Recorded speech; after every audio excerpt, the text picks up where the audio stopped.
right, good morning, everybody. Welcome into Baseball and Coffee. Let me try to adjust my camera here a little bit. That looks okay. It is 10 a.m. on Friday, November 21st. Wow, November 21st already. That happened quick. Kiké's going to pop on in like 15 minutes, so we'll mess around a little bit before that, and then after Kiké's done, we'll go through AL Central needs. That's what we're going to do today for the most part, but we'll bounce around for about 10 minutes, and I'll take a 5-minute break, get Enrique on here, and then we'll go through that for a little bit. Try to have a slightly less controversial show today. We'll see how that goes. That's the goal. So, thanks, Victoria, for appreciating the trees. We got tree number 1, tree number 2 as we continue to transition into holiday mode over here. But let's get started here today on a Friday, simulcast Friday. All right, here's our regular Lidom Dominican Winter League standings update. Mainly because I've been so fascinated by the early going here. Aguilas 17-3. That's just a record you don't see a lot in baseball. So we'll see if they are the juggernaut that they seem, but that's pretty cool. And then I thought we could start the day maybe by hitting a Sporkle a little bit, just to get the brain rolling a little bit. Need a baseball one. Let's see here. Let's do one of these minefields. 50 home run season minefield. Let's see how I do on that.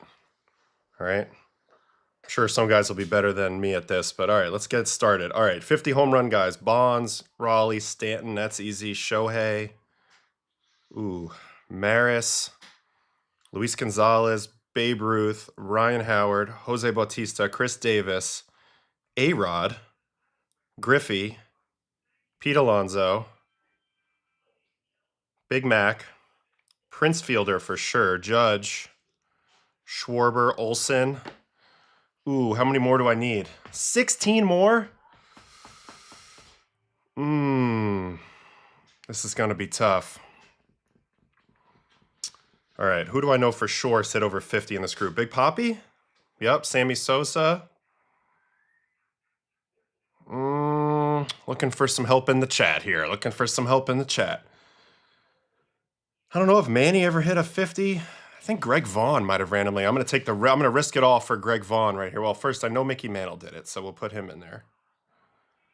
I'm going to risk it all for Greg Vaughn. That's correct. All right, 12 more left.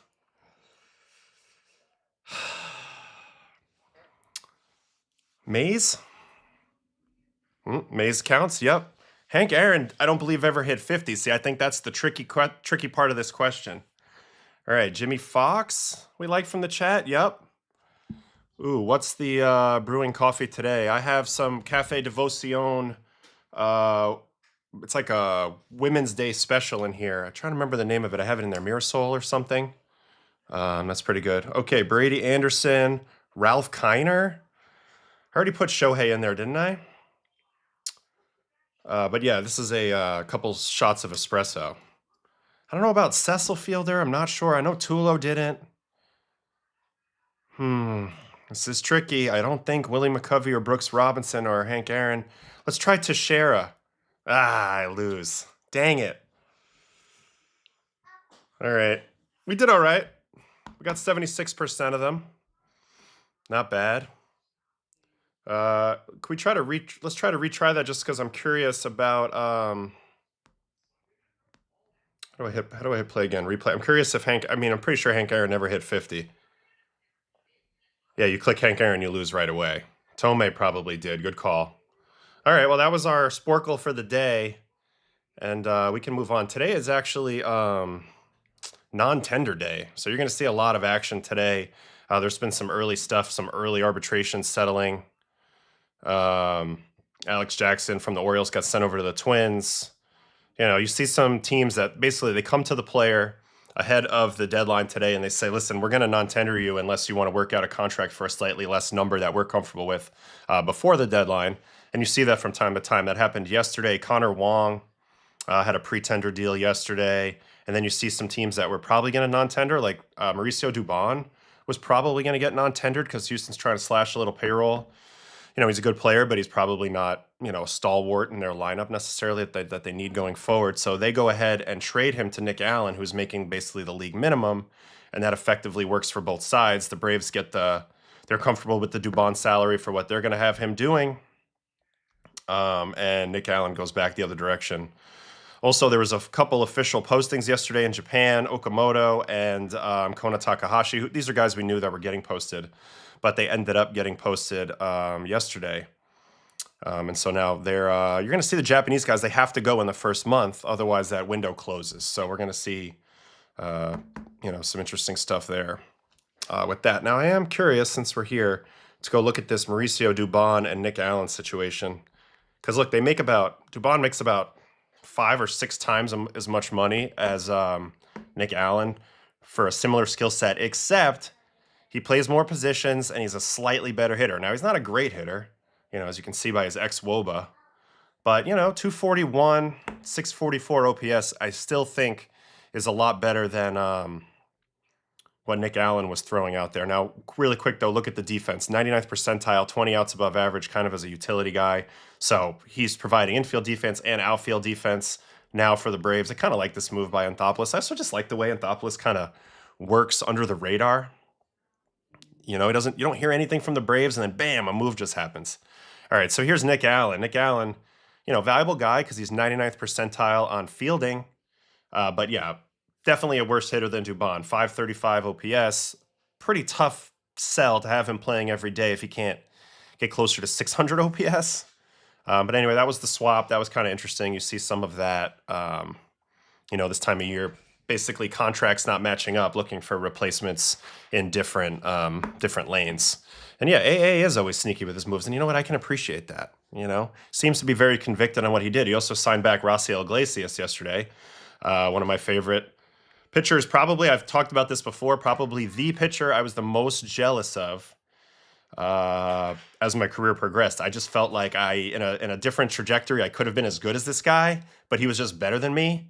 And I was so impressed with him, and I wish I could have had as much freedom on the mound and as much, I don't know, he works different. I love watching Raciel pitch, but they bring him back. They're comfortable with him. $16 million is kind of the going rate for the 1-year deal on these super closers now. He qualifies. They know what he's bringing to the table. He had a weird year last year where he had to go on a run to get his ERA back in check, but he did. 3.21 in 70 games is fine with a 1 flat whip. I really like this guy. Great pitchability. He's basically a starter type pitch profiles that work in the bullpen. So just a very impressive dude. Not surprised that the Braves brought him back. They don't want to be in the multi-year business, I don't think.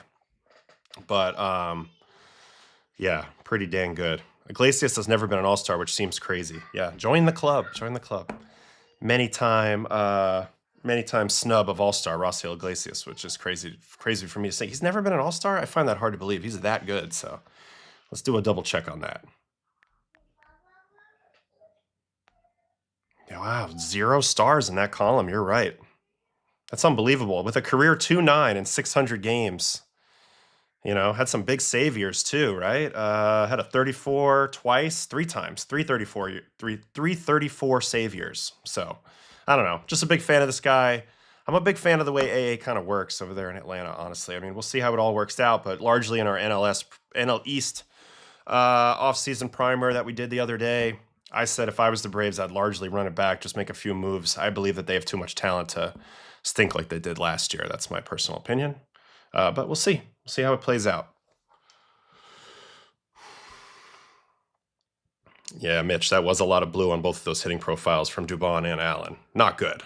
But like I said, they're providing value in other ways. It's crazy because back in the day, those dudes would have never seen the field when they were hitting that weekly. But now they are, because we understand defense a little bit better than we did before and how that manifests itself in winning.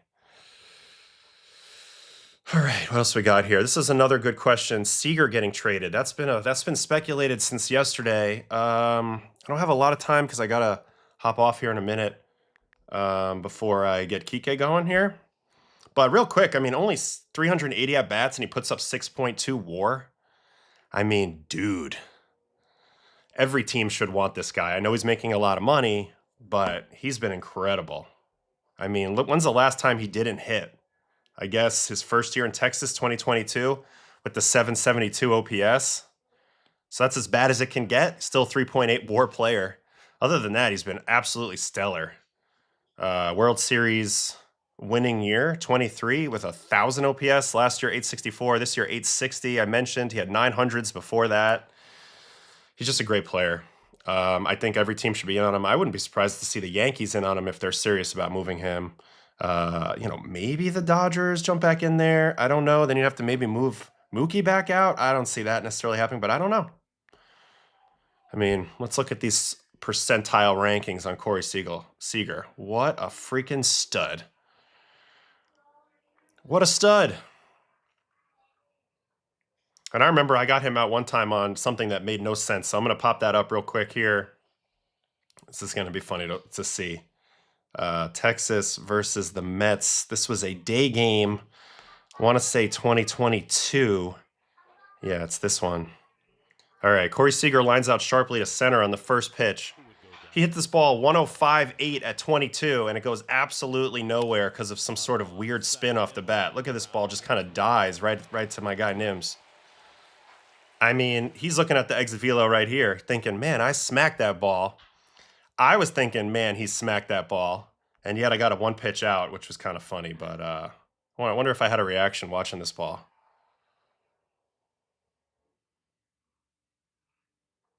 I played it pretty stoic. But overall, yeah, I was a little shook for sure.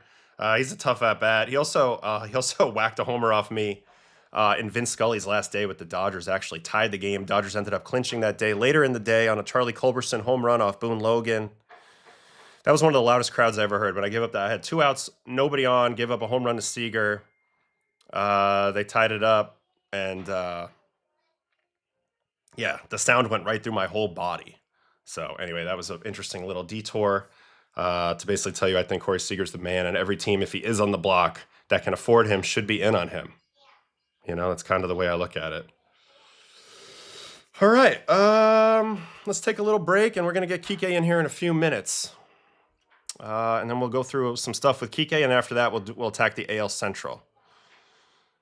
Yeah, return on Seager would be monumental. I think a lot of people are trying to think that maybe this is because it could be potentially a salary issue, that somehow they should take back like a Devers package, but Seager's a better all-around player, so I expect it to be a big package myself. So we'll see.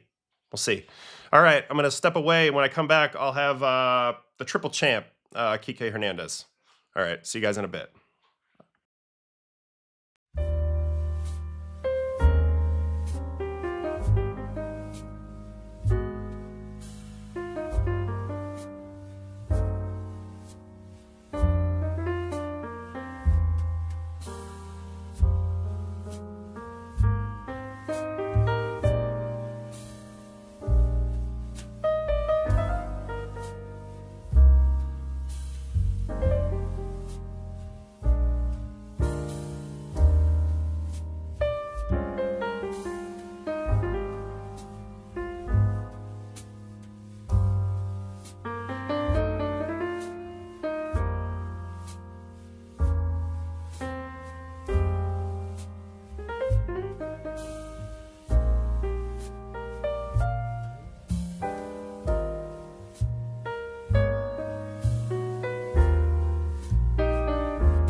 All right, Kiké's here. I just gotta get him in the browser, and then we will get started on this.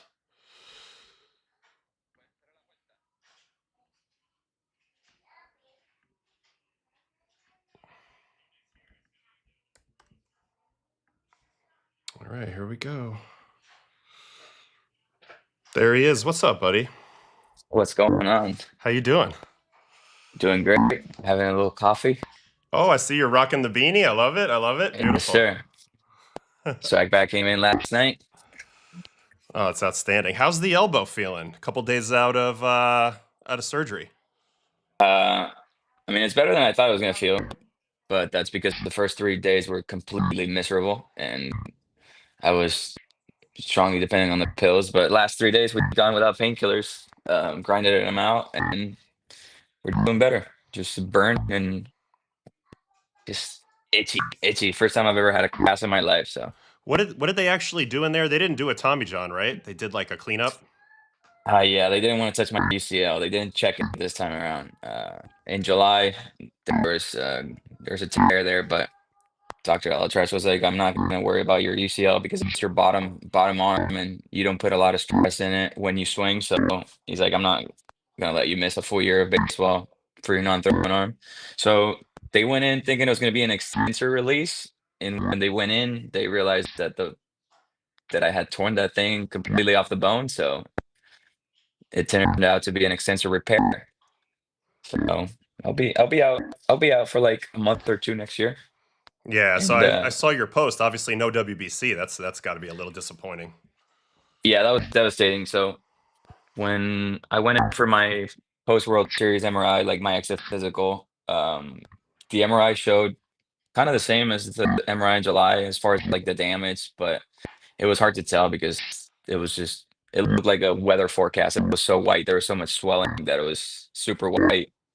And right there and there, I was like, they gave me a 50-50 chance of like recovering without surgery.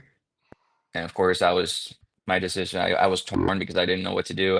I really wanted to play in WBC. Like from the bottom of my heart, like playing the WBC at home in Puerto Rico has been as big a dream of mine as playing in the World Series.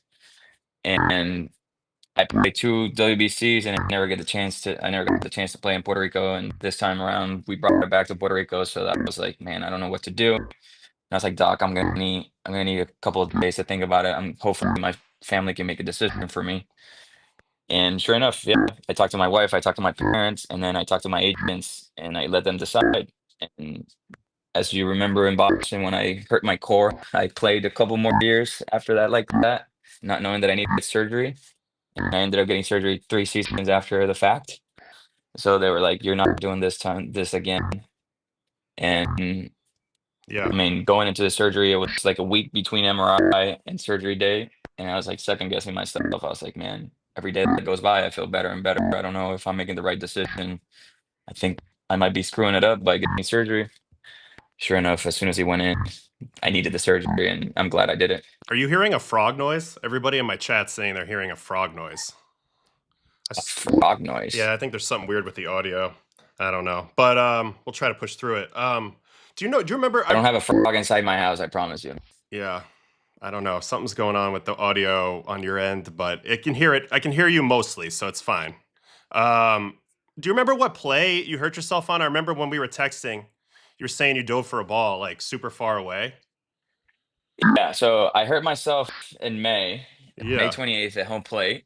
That was in Cleveland. So that was Well, I think it Cleveland. was Cleveland wild pitch. Shohei was hitting. Um, the long lefty, Allard. her, Allard. Heron was pitching. Oh, Heron. Okay, so it's somewhere in here. Yeah. So I was like, I think it was the fourth pitch of the at bat. All right, let's see. No, I guess the previous one I already scored. Oh, Yeah, it's all that good. one. So it was like kind of when you extended through the plate there a little bit? No, it was when he tackled me. He slid into my Oh, elbow. yeah, right there. So you hyperextended a little bit right They there. hyperextended the wrong way. And I was dealing with a little bit of tennis elbow, but it was super mild. Um, First game of the series, the season, I got like this 24-hour virus and I threw up my guts out for 24 hours. And when I came back to play, my elbow felt like weird. It's kind of those things where I'm like my body's just weak and like I tweaked something. So like it was just a very mild case of tennis elbow all the way through May, and it wasn't really affecting me at all. And it was that play that like aggravated my UCL, and that's when the symptoms of the tennis elbow started getting really really bad. And I played like a month through that, so like till I got to the point where I was like, look, like I can't do this anymore. I was hitting under 100 for the last month. I was like, I'm not only doing a disservice to me, but to the team too. I've never gone on the IL feeling like I can play. I still feel like I can play. Obviously, I'm not producing, but like I'm not incapable of playing. I can still like post whatever. And that's when like Andrew Friedman and Brandon Gomes and Dave Roberts like convinced me like, hey, let's give it a second. Let's let you rest. Like we don't need you to play in June. Like the reality is we need you to be ready for the second half, whatever. And I missed a long time and it wasn't getting better. It wasn't getting better. I went through like 4 shots till it finally got better, got me playing, and then I was fine. I would feel it here and there, but I was fine. Once playoffs came in, adrenaline took over. I wasn't feeling it. And then game 3 of the NLCS shadow game, not only was it tough to see the play, but it was also tough to see it on defense. And Caleb Durbin hit a ball down the line that I thought I had a chance, and I'm pretty sure I missed it by like 37 feet. Well, let's find out. Who was it? Durbin? Wait, this was against Yeah, the Brewers. This was against the the Brewers. Brewers. My Yeah, bad. the Yeah, I Brewers. got you. I forgot about the Brewers because you guys swept them so fast that I was like, man, I know that happened too fast, man. They were good too. they they ran into Snell and Yamamoto like everybody That was else. a problem. I mean, yeah, Glass now, and then who threw game 4? Oh, Shohei threw game 4. Of course, he had the game. Is it this first one, It the was triple? Yeah, it was his first at bat because it was before my first at bat. All right, let's see. You were closer than you thought, but yeah, I can see how I when you know. landed, you kind of like probably, The ball beat me to the spot. yeah, Like I thought I had it, but it just beat me to the spot, yeah. That shadows were crazy in that game. bro.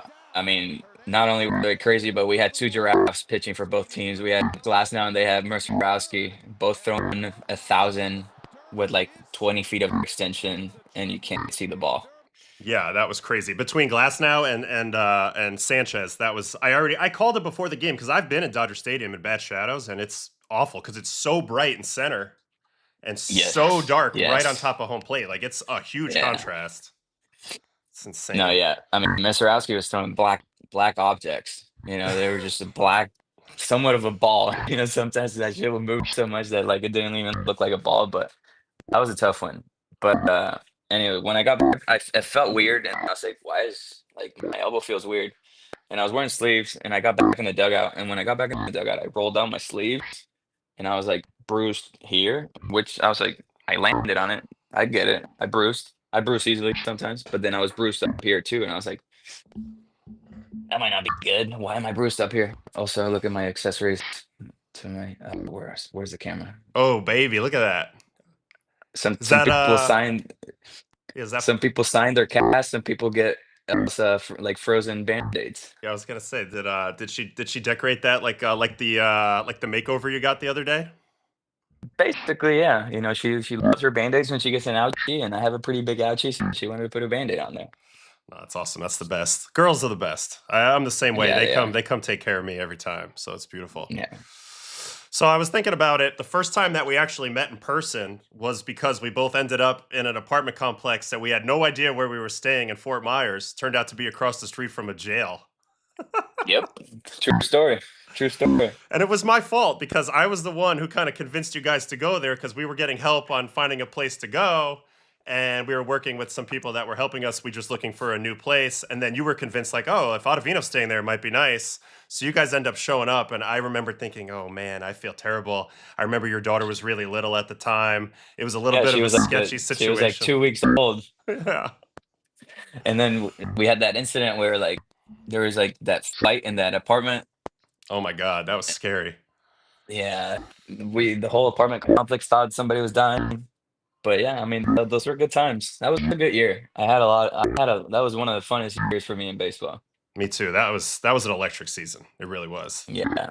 I mean, Boston, I wasn't sure what to expect because, of course, 6 years in LA. I mean, the same as you. You were in Colorado for a while, or you had been with the Yankees already. Yeah. But I mean, I had no clue what to expect, and I showed up in Boston. I was like, "Damn, this is a sick city. I wish it wasn't this cold, but it's a sick city." And then once I wasn't really loving Fenway, but it was because we weren't playing in a full stadium. Yeah, at the beginning. And then once we started playing a full stadium, I was like, "Oh, this place is electric. This is sick." Because the only time I played Fenway was World Series, and those were not good memories. They steamrolled us that year. Yeah, 18. Yeah.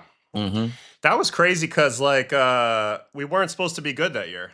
And then we ended up being good. And we got in there. We had that electric game versus the Yankees in the wild card, beat the Rays. We weren't supposed to beat them. That was an interesting And year. It then was very fun. Very fun. and then we were doing great against the Astros till we weren't. Until we weren't. That's how it goes. That's the Yeah. story of my career. Hmm. Game 6, losing every time. So Happens. yeah, it does. It does. All right. Well, first of all, congrats on the triple championship. I mean, that's amazing. Thank you. You've been in 5 Yeah. World Series now, and you've won 3 of them. 5. I lost the first 2, and I threw for my last 3. It's just winning is sick, but it goes away fast. The losing feeling lasts forever.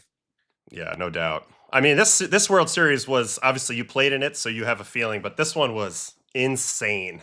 This one was absolutely electric. I was actually at 3 of the games, but dude, I mean, It was something, man. That team was they were relentless, man. Their offense was relentless. Obviously, they put the ball in play a lot, but like not only that, but you put the ball in play, but you still find yourselves into outs. But like I feel like the quality of their at bats, the quality of the contact was, I mean, it was solid throughout, and our pitching was, obviously our bullpen was struggling, but it's still elite stuff coming out of there. And then our rotation is possibly the greatest rotation assembled in the history of the game. And I mean, they had us till they didn't.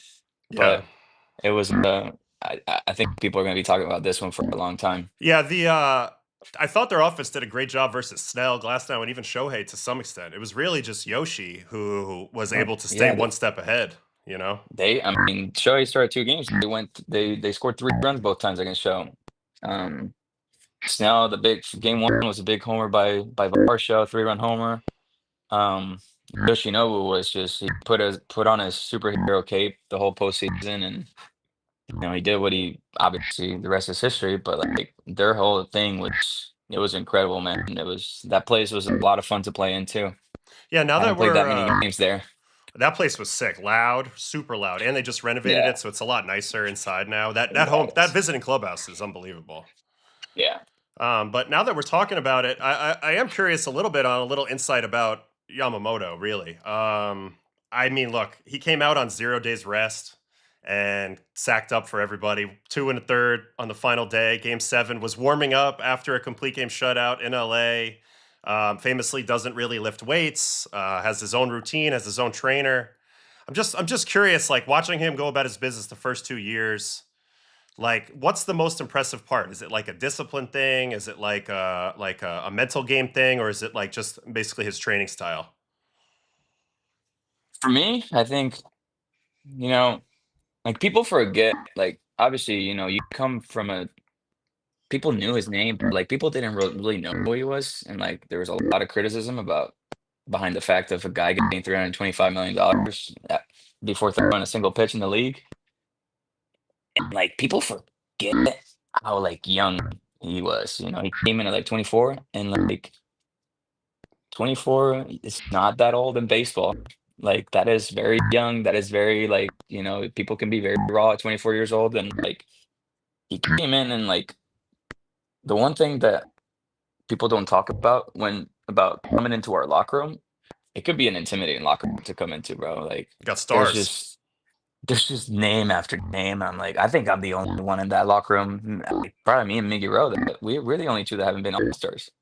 I had like 26 guys. It's wild. And it's not an easy locker room to come into, especially at 24 years old, coming to a new world because you when you if you go to Japan to visit, you understand like, well, the like life is different, language barriers, like people underestimate the what language barrier can do to you. And like he came in and he's like, hey, I got my routine, and like people might whatever you think, whatever you want to think, but like I'm gonna do my routine. This is what works for me. And he's got a very different one. And he just came in day one and he started doing his thing. And Game 7 of the World Series, 2 years, like a full season later, he's doing the same thing. And it's just like the consistency of his work and how focused he is when he's working. It's crazy. Every day you got music in the weight room just blasting, and every day is a different type of music. And of course, the starting pitcher gets to choose his music that day. And like there's just a different type of like when you don't understand the language, the music sounds like sounds. And there's just a really loud different sounds just blasting in your ears. And this dude is just doing all these balance stuffs, breathing out of a straw. Like it is insane. You have people like me behind him trying to make him laugh, trying to like do stuff behind him and like things like that. Um, and he doesn't break. And I mean, when I first saw him, I'm like, with that body and this workout style, not lifting weights, I don't know how long he's gonna last, but he's got it down, man. And there's nothing more impressive than watching this dude play catch. Oh my God. Unbelievable. He's got the prettiest throw in baseball, and once he's done throwing those javelins, you're gonna have to take 30 minutes to an hour to like out of your time to go outside and watch him play catch because he goes through his shit and like he like comes set and like really thinks about it in between every throw, and like sometimes he doesn't like it and he like steps off even though there's no mound, and he gets back into it, and then he just from like 400 feet away just as if he's throwing a home plate, and he just throws it on the line, dude. And I mean, the dude is an animal, and obviously he deserves every cent that they gave him. And there's just that little guy, nicest guy in the world, but man, he's got that fu when he's on that mound. That stadium is his, and he's shown it. Yeah, I mean, I've been obsessed watching him from a distance from a long time. Obviously, the unique delivery, the unique approach, but I mean, back to back to back MVP Sawamura awards in Japan from 21, 22, 23. Like, that's insane. Like, that's a great league over there. You know what I mean? Like, Bro, so like I think he did 6 years over there. I think that's how it works here, the posting system, either 6 or 7, and he's got his 2 years here. He has won the championship more than half of his years in the big leagues, at the big league level, whether in Japan or in the US. The guy is a winner. He wins everywhere he goes. He won the WBC. Like the guy is a winner. yeah. And like that quote that just came down there by Carlos, losing is not an option. When he said that shit in the press conference, I was like, I had the goosebumps. I Hell was like, yeah. oh baby, talk dirty to me. I freaking love this shit. I love it. But that's Yama. That's Yama, man. It was so sick. So sick to watch. I mean, I did a whole bunch of videos on it because, the combination of velocity, pitch, different pitch types, command, even fielding his position, like there's no weaknesses, there's no cracks. So, and this Jay Farrell also mentions he also won an Olympic gold medal. So all he's done is win, win, win, no matter what, I guess. Yeah, I mean, it's just it's crazy to see a guy that throws like he's like an overpowering pitcher because he's got stuff, he's got power and stuff, but he's got like almost like Greg Maddux command. He does. That's the part that's wild. Like he's just dotting those fastballs down and away, like it's just like he's throwing 90 miles an hour, and he's throwing every pitch at full effort. It just doesn't look that way because his delivery is so consistent and so pretty. But like this dude is pitching like he's throwing in the low 90s at like upper 90s. Who do you think had better command that you played with, Greinke or Yama? It's tough because I only played behind Greinke for a year. Only the And one the year year. that I played behind, and the year I played behind him, I mean, 2015. he didn't win the Cy Young because Arrieta just some being from a different planet came over, took over his body, and just proceeded to have the second half that he had. But I was playing center field that year a lot, and I was playing right behind the mound because we didn't have cards back then in 2015. And it was impressive what he was doing. He was throwing 94, 95 with like his changeup was like 91, 92, and then his slider was like 90 miles an hour. It was really sick. It was to me that was, like that year I was just like I never took it for granted. I was like getting to play center field like right behind the mound because we're not really moving that much with Hirsch and Greinke. Like getting to watch this thing back to back nights it was sick. Yeah, I can't believe he didn't win the Cy Young. I mean, 222 and a third with a 166, 19 and 3. And I Yes. think that was the year he had the strikeout. No, like the scoreless streak The going. the scoreless, yes. Yeah, Yes, I'll never forget. It was a play ground ball to first base. that he lost it. Ground ball to first base is when he lost it. I think we were playing at Citi Field maybe when he lost the streak. Yeah, But it's that so was it was crazy. it was cool to be a part of that. All right, let's move on to two plays in the World Series that I'm curious to get your take on. Number one is the play that you ended Game 6 on.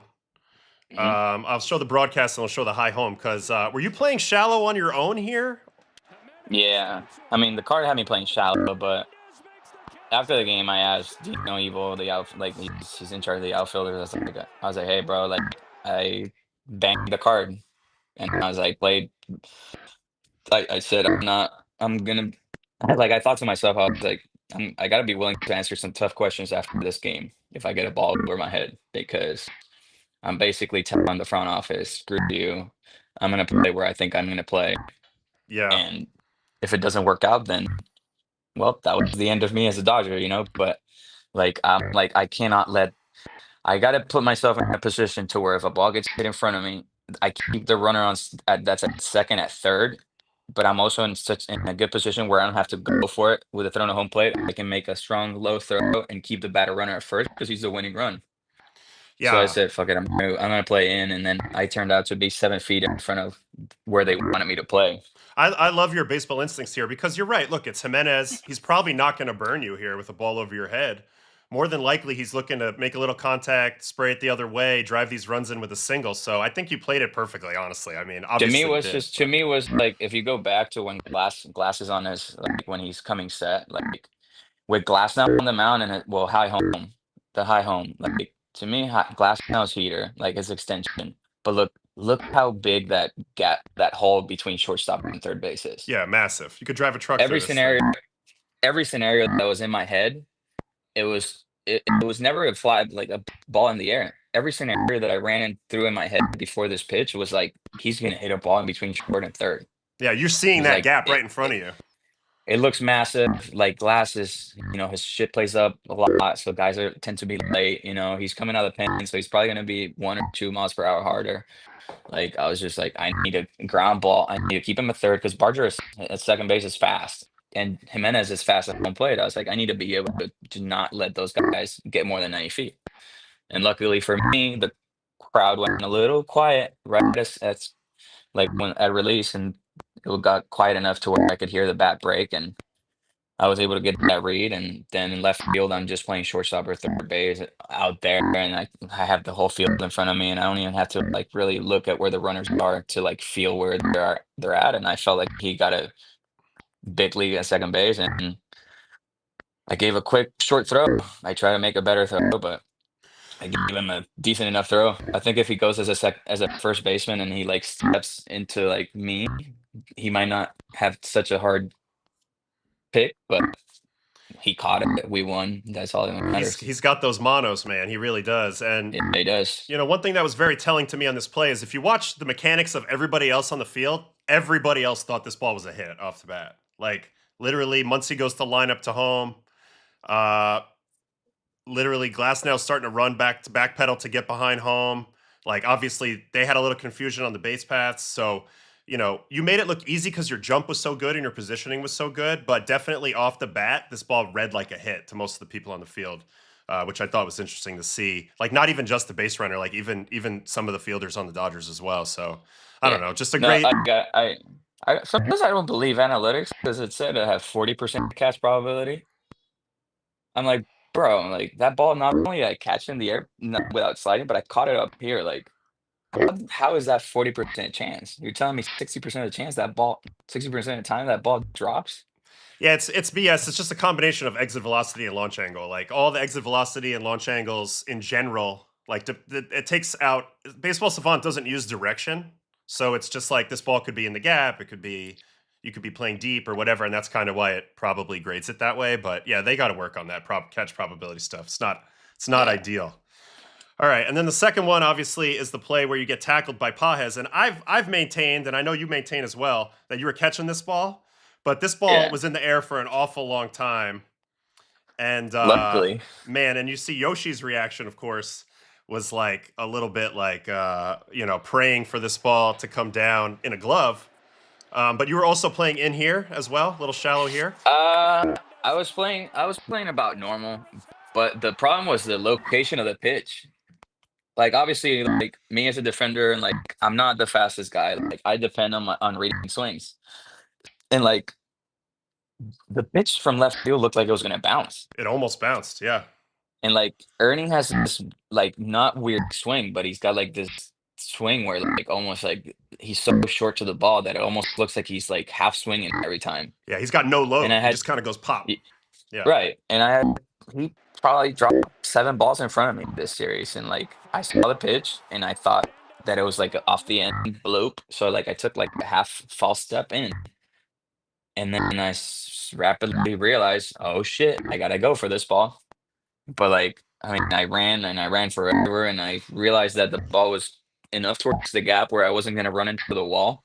yeah, And I was like, sure enough, the only thing I gotta worry about is the wall. yeah. And You ran a I long I way. forgot I forgot I had a teammate. But yeah, I mean, I'm not the type of guy like if I would say that I didn't have it, but I mean, you look at the angle, and I'm like slowing down already because I have the ball.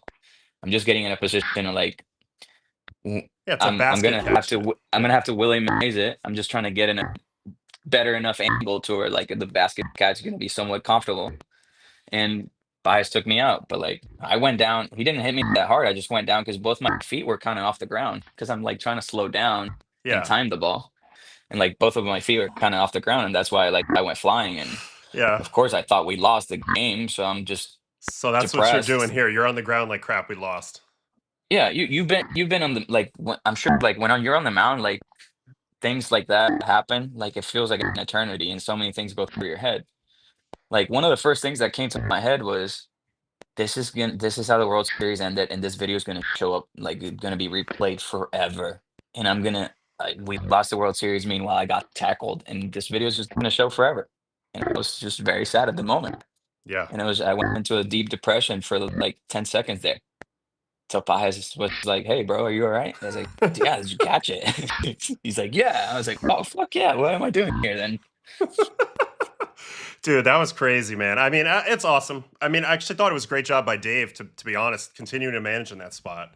Yeah, I mean, Not forgetting. Paez came in the game for his arm, not for his gloves, because we were in a bases loaded, less than 2 out situation where fly ball, you need to be able to throw the guy out. So we took Tommy out, and we brought in Paez for his arm, and it ended up being his legs and his glove that potentially saved the season. If for those people that think that I couldn't catch it, Paez's legs and glove saved us. I thought it was great either way, but I definitely thought you had it. All right, last question from the series. A lot of people I've watched this guy pitch a ton this year. You actually clip him here for a home run in this at bat. You savage. Mhm. What's the visual like getting ready for this guy? Like, were you even able to get him on the trajectory with that arm angle? Yeah, but so funny. Obviously, with my elbow, I couldn't hit in between series. Yeah, Um, and I wasn't really able to. The first time I was able to swing was the day prior to 2 days before the World Series when we flew into to Toronto, and we had a morning like optional workout. You do what you need to do. yeah. And I was like, well, I didn't get live AB, so I need to get on traject. And sure enough, I faced Cosman for a little bit, but I was like, I faced Cosman a lot, so even if my timing's not right, at least I know what like it feels like. So I was like, I want to face Savage because we thought Savage was starting game one, Yeah. and we started moving the traject, and sure enough, the traject doesn't even get as high as his release point See, that's what I was because thinking. I was like, it doesn't go that high. there's almost no way to simulate this angle. Like, so it's got to be weird. Yeah, Plus, the slider goes the wrong direction. yeah. There's a couple of guys. It's Savage, Verlander, and then There's a I guy don't on I there's a don't guy on the Pirates, Moretta, if you remember him, yeah, he maybe. was with the guy that was with the Reds before. But like I'm talking about like releases. The one of the twins, one of the Rogers twins. I never know which one's Taylor and which one's Trevor. But the submarine guy, the trajectory doesn't get that low. Oh yeah, that makes sense. So like there's certain guys that you get an idea what it feels like, but like you don't get the release. And yeah, you saw it, and like the slider didn't do what it does. Like the slider was breaking off the trajectory. And it wasn't this at bat. Like that pitch I swung at, look at my reaction. Look up right away. I was like, first pitch split. Oh, And I look so up yeah. and I look up and I'm like, oh, it's a slider. Holy shit. Because in Toronto, I faced him twice, and like I got hit my first at bat, and it was on a slider that kind of like went down. It didn't like go backwards, Mm-hmm. and then he punched me out my second at bat. But it was like another. It went down. It didn't go backwards. And that game against like at the Dodger Stadium, his stuff was really really good. Like his slider he had it, and it was going backwards big time. Which makes us. I feel like it makes the split better because you're trying to like get an idea of where the pitch is going to go because your eyes are trained to have the slider go the normal way or go down. But his shit goes, it's weird. It's like a lefty slider. It's the weirdest thing in the world, and it's coming from a fucked up angle, and he's got a really good split. Um, Yeah, it's just so Good enough bizarre. fastball. He's good enough fastball. He's just like hiding his fastball behind the slider and a split. So like he's tough. He's gonna be really good for a long time if he can stay healthy.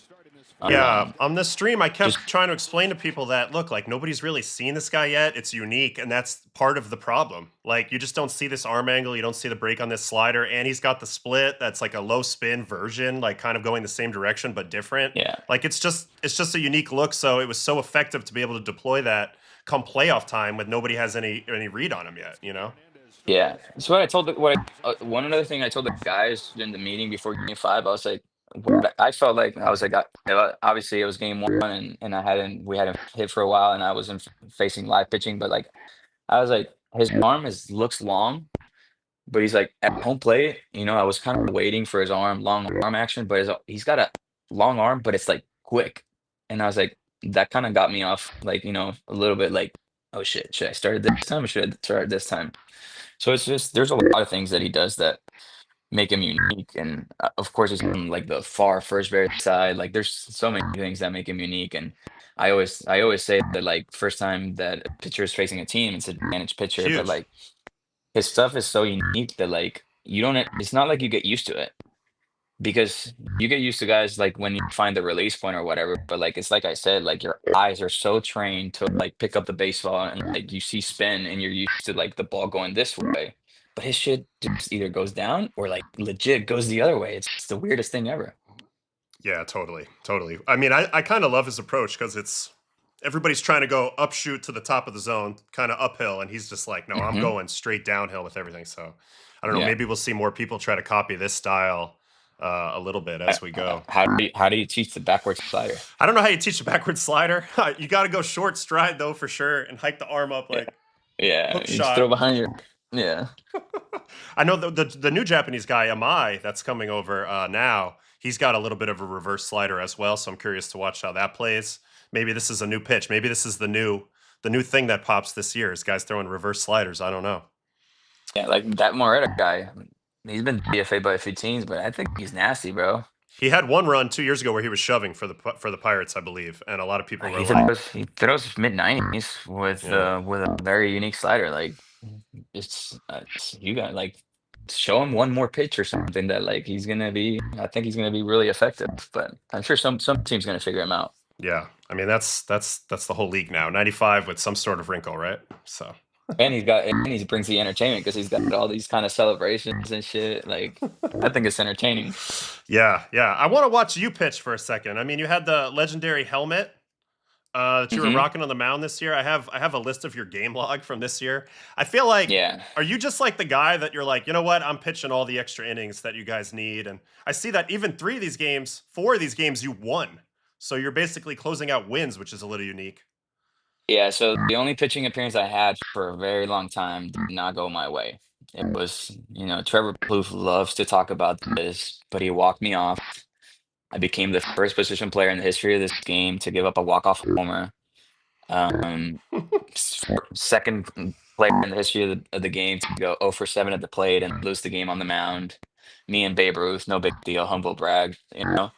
Um, and that was my only experience for a very long time. And it wasn't until last year that like Doc asked me if I could pitch. And I was like, sure, Doc, I can pitch. Um, I love it. and I had a lot of success last year, but like this is the pitch right here that got me in trouble this year because like I figured I have this little gliding cutter thing that I like crossfire, and I would only use it at like certain times last year. Dude, that was But then I dirty felt right like there. I felt like I had so much command of it this year, and guys couldn't hit it that I started throwing it every time, and like I got to a point where I couldn't throw strikes. Yeah. But like yeah, this is my favorite bat of my entire career. Yeah, I saw it was a strikeout, so I had to highlight it right away. I mean, triple slow curves, right? And then you're gonna go Well, fastball. is the little cutter just a lot of vert on the cutter, a Oh lot of yeah, I see it. 17 vert, negative 11. oh the previous one was like 20, Hold on, let's see. and Yeah. oh no, that was a All right, horizontal 21. let's watch the freeze 'em fastball here. Oh. Ah, throwing a Kershaw speed, 87, baby. Oh, the boys love it. The boys love it. That's so Yeah, funny, bro. What's up with the helmet? Is this a special custom piece or? bro. So this helmet was Bobby Miller got smoked in the head Oh, okay. last year. He got smoked in the head in spring training, and like next day, one of MLB's doctors comes in with this stupid helmet, and we were all like, "What the fuck is this?" And he was like, "Oh, I brought this for Bobby Miller. He got hit in the head. This is a new helmet that the league might want to pitchers to try, like a concussion, like to avoid concussions, blah blah blah." And I was like, "Well, let me get this helmet." And he's like, "Why?" I was like, "Cause I pitch." He's like, "You don't pitch." I was like, "Check my numbers, bro. I pitched 4 times last year. No big deal." And he's like, "Okay." I was like, "Well, let me wear it around let me wear it around today." He's like, "Well, I'm leaving in a little bit." I was like, "That's fine. I'll give it back." And he's like, "All right, well, can you bring it to Japan?" I was like, "Oh, this dude is making me keep the helmet for like a month." All right. I was like, "This fucking guy doesn't know who he's giving the helmet to. He's No. never gonna see this helmet. He's never gonna see this helmet again." So I wore it in spring training like daily to go to like practice and shit. And of course, I didn't take it to Japan. I sent it straight to LA. I was like, "This guy's not taking my helmet," because like I told everybody, I was like, "I'm a man of my word." I told everybody that if I pitch, I'm wearing the helmet, and I'm waiting for the time I pitch to wear the helmet. And I don't know if it was April or it was May, but sure enough, I got the chance to pitch against the Marlins, which turned out to be good because uh, we got former our manager. Their manager was our former coach, Oh Clayton yeah, Clayton McCullough. So McCullough. Yeah. he knows my personality. He knows I'm not trying to make fun of him. I'm just doing it for my team. And of course, Arizona. Yeah, that's what I thought. I went shutty with my helmet, and it kind of blew up everywhere. I love But it. You were I using it kept in the pitching in it. celebration too, right? You had it on in the clubhouse when you were celebrating? Yeah, I said I'm gonna keep wearing it till it doesn't work. And sure enough, there was one of the most embarrassing things that has ever happened to me was, coming in during an outing and then having to come out.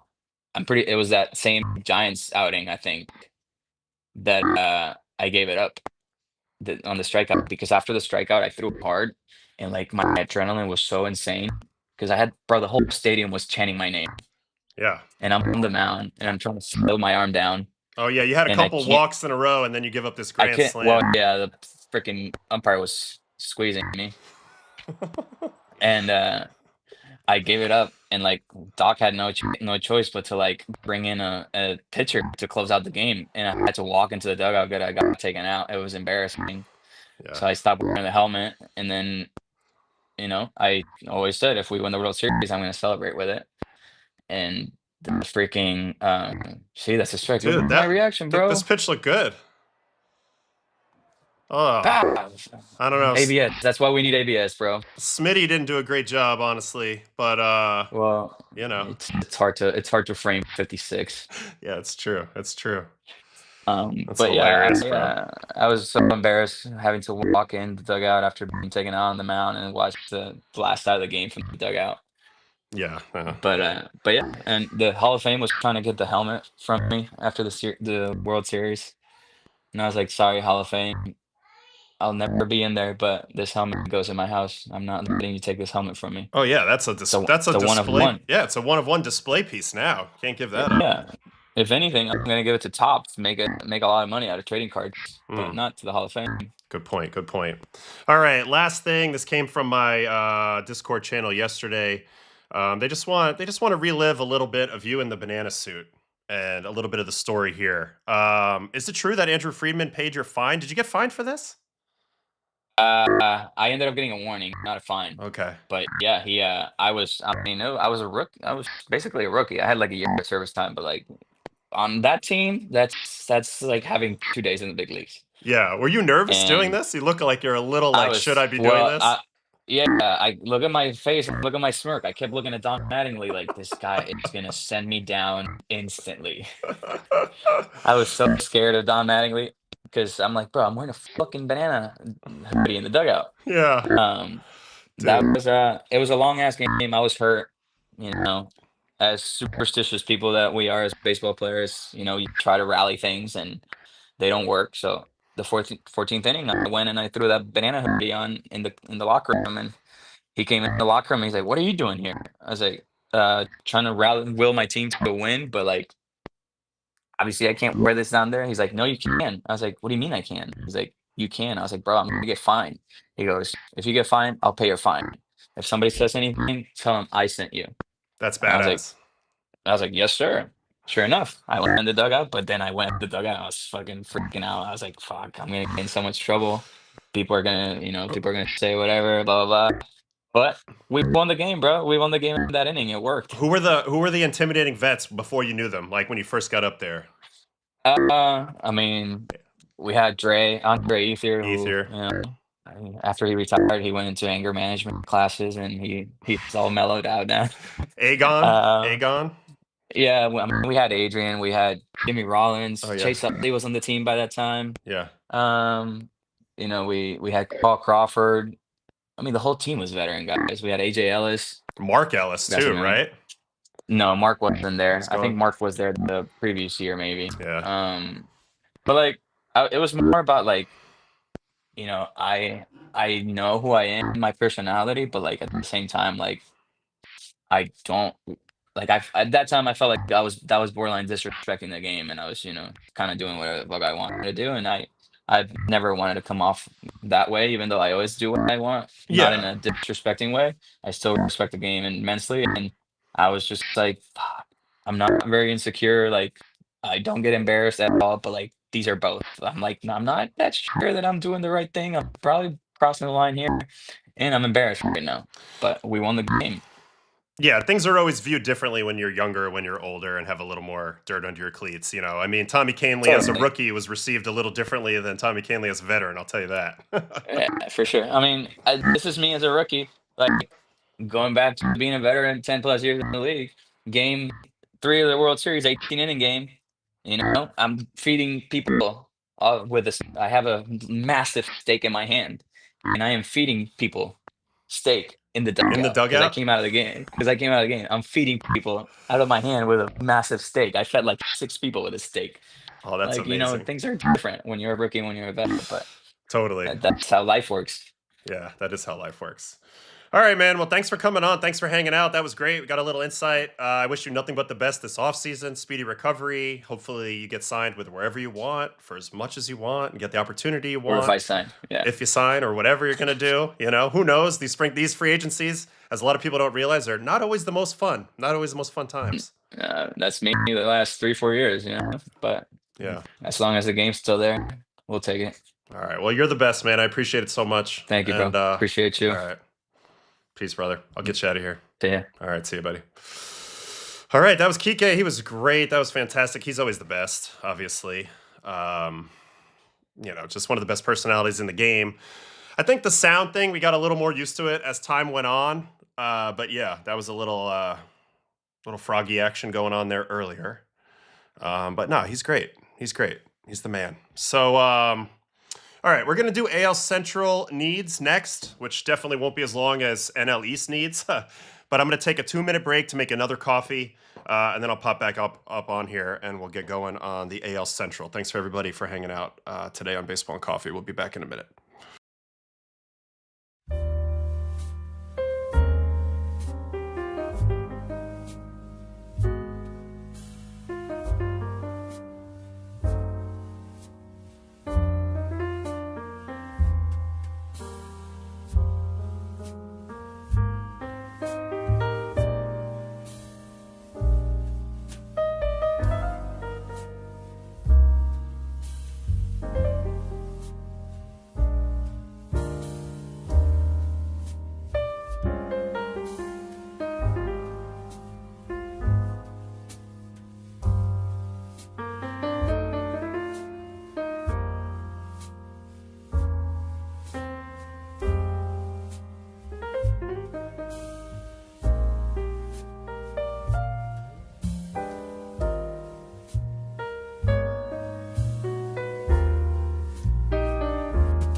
All right, we're back. Had to go refill the old coffee.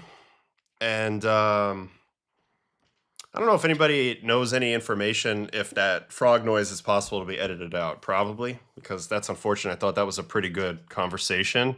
But with the frog noise, it might be hard to clip that into an audio file or something. So I don't know. That was a little bit of a bummer. Maybe I need to figure some things out.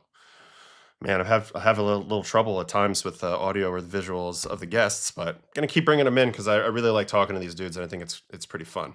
All right, AL Central is our job today. Let's see if anything quickly popped up on MLB Trade Rumors while I was on there. No, nothing new. There's going to be a lot of action today, as we know, but nothing new quite yet. All right, so let's get started. And it's going to be the Cleveland Guardians who actually chased down the Tigers last year. And they ended up winning the division as the Tigers basically collapsed. Okay, good to know that we can definitely fix the file. Thanks, Nick Rudolph. Appreciate that. I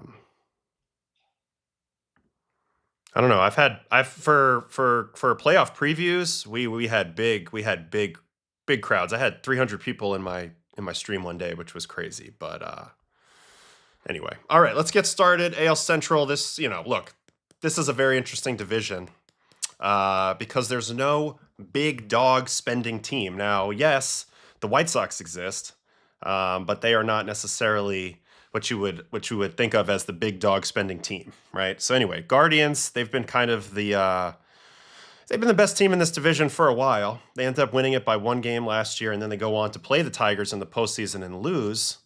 But Anyway, here's the scenario. Here's what they were losing in free agency, Austin Hedges, but they signed him right back, which I think Hedges is one of the best backup catchers in the league. I mean, not only can he handle your pitching staff, but he's a really good mentor, outstanding defensive player, so you can play him in big nut-cutting games if you need to really lock in on defense.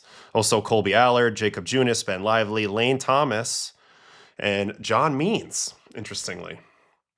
And if it started today, this would be the lineup. Stephen Kwan, one of my favorite players in the game. George Valera, currently penciled in right. Jose Ramirez, everybody knows about J-Ram. Kyle Manzardo, Chase DeLauder, Gabriel Arias, CJ Kafis, Bo Naylor, and Brian Rocchio. Bench of Hedges, Schneeman, Angel Martinez, Jonathan Rodriguez. So look, it's going to be more of the usual when it's the Guardians. They're going to mix and match righties and lefties. They're definitely waiting on the arrival of Bazana at some point, the number 1 overall pick, the Aussie, out of Oregon State. And at some point, he will definitely impact this club. But for now, this is kind of what they're working with. It's an interesting mixture of young guys, and then basically there's Jose Ramirez. Not sure what's going to happen with Stephen Kwan moving forward. He's got a ton of value, but this is a team that just won their division, so they're probably not going to punt on their chance to win again. And, they got back-to-back Manager of the Year, Stephen Vogt, which I love to see. And they just seem to always find a way. I mean, they dealt with a gambling controversy this year, losing Clase and Ortiz, and yet they played even better after that. They did lose Kai Correa, as now he is the bench coach for the Mets over there with Carlos. So they lost a good man over there to the Mets, and that will probably have to be replaced. But Cleveland's never had a hard time attracting really good coaches because they seem to have a little bit of magic in their system, player development-wise, and also obviously the way that they do their thing at the big league level. And this is one of those organizations that a lot of smaller markets will try to model themselves after, but it's easier said than done for sure. Now, offensively, no pop in their lineup. They don't barrel the ball, but they put the ball in play like crazy. Ramirez is the pop guy. DeLauder is the rookie who got called up in the postseason, which is interesting. But the big question is, what are they going to do with Kwan? This is the comment. They're going to trade Kwan, and it sucks. And listen, Kwan would be one of my biggest targets if I was certain teams. A team like the Yankees. Now, unfortunately, Yankees are kind of in with Grisham now, and they're going to probably go after the big bat, whether it be Belly or Tucker. But I think before the Grisham move, I would have loved to see them try to swing a trade for Kwan, and I think other teams can possibly go for this as well. He's an elite defender. He's the best outfield thrower in the game. He's also an incredible contact hitter, makes your lineup go, and he's different than other players. So I like that. I like that variety. So I'll be very curious to see what's going on. We got a Kwan for Vientos and Jet Williams thrown out here in the chat by Latin Ruben. So I don't know. I don't know how he's valued around the league, but I know I would be valuing him quite high, to be honest. And look, this team doesn't do a lot in free agency, so for the most part, I can't sit here and project that they're going to sign a whole bunch of guys, especially with the way their payroll typically is. But maybe they'll make some small complementary moves, but for the most part, they're going to believe in their system. Now, here's the rotation. Gavin Williams, who looked outstanding. Tanner Bybee, who looked really good. And then it's Ciccone, Messick, Allen. There's also Cantillo. Don't know how you say that. I've been messing up some pronunciations recently. So yeah, it's the homegrown pitching squad. They drafted Williams in the first round, Bybee in the fifth. They traded for Ciccone from the D-backs. And then Messick was a second rounder and Logan Allen was a second rounder. So look, you get drafted in the top few rounds by the Guardians, you're probably going to pitch for them. They need you to. And honestly, this would be a great place to get drafted because they've been unbelievable with player development over the years. First, it was the Matt Blake player development tree. A lot of those pitchers, Bieber, Savali, obviously Bauer was there, Clevenger, a whole bunch of dudes. But they just always seem to kind of piece it together. Now, one that hasn't really worked out, unfortunately, was Tristan McKenzie. Tristan McKenzie really fell off a cliff, and now he's in winter ball trying to, refigure himself out for a second. Let me pull up Stephen Kwan just to get a sense of what's so different about him and why. I mean, everybody seems, I just put Keen Wong. Don't want that.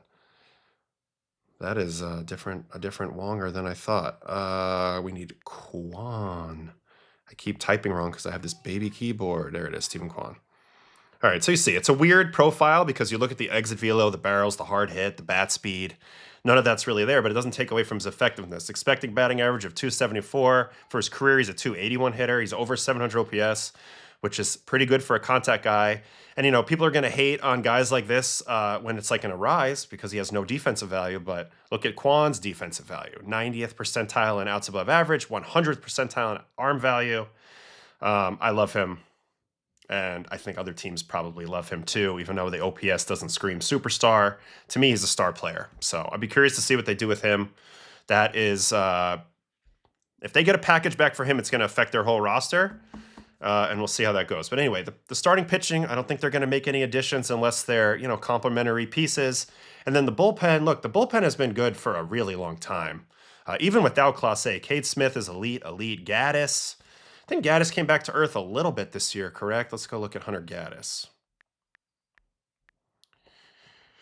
One thing I will say, and I ranted a little bit yesterday, obviously, about pitchers getting abused. It's not a Met thing. This is a thing throughout the league, and this is a straightforward, just massive workload. 78 games in 24, 73, and 25 plus playoffs both years. Now, when I talk about being overworked, it's not necessarily a total number of games, right? Like, you could throw 70 games and not be overworked. It's mostly about acute workloads within a small time frame. So I haven't looked at his game logs, or I'm not with him every day, but there's also a thing called dry humping, which is basically when a guy gets warmed up in the bullpen and gets fully hot, but then doesn't go in the game. Like that, there's a cost for that as well. So look, this guy's been throwing a lot, and yeah, this year he regressed a little bit relative to 24, at least in terms of bottom line results. A lot of the metrics are actually kind of similar, but at a certain point, you pitch a guy this much, there's going to be hell to pay on the back end. His barrels went the wrong direction. Exit velo went the wrong direction. Whiff went up, though. So, I don't know. Be a fascinating guy to look at next year, and you pencil him in the 8th inning for the Guardians. But I wouldn't say necessarily that you feel great about it without adding some more guys in there. Sobrowski, Festa, Heron, Kent. I don't know much about these bottom three. I mean, I know Cantillo is like kind of a long reliever or starter with crazy lift on it. But the first four is pretty good, and they should be getting some guys back. I believe there's a Trevor Stephan somewhere who could possibly be coming back at some point. I don't know what the situation with Sam Henches is, or Andrew Walters. Lat surgery doesn't sound good. But, they're going to do what they always do. They have depth.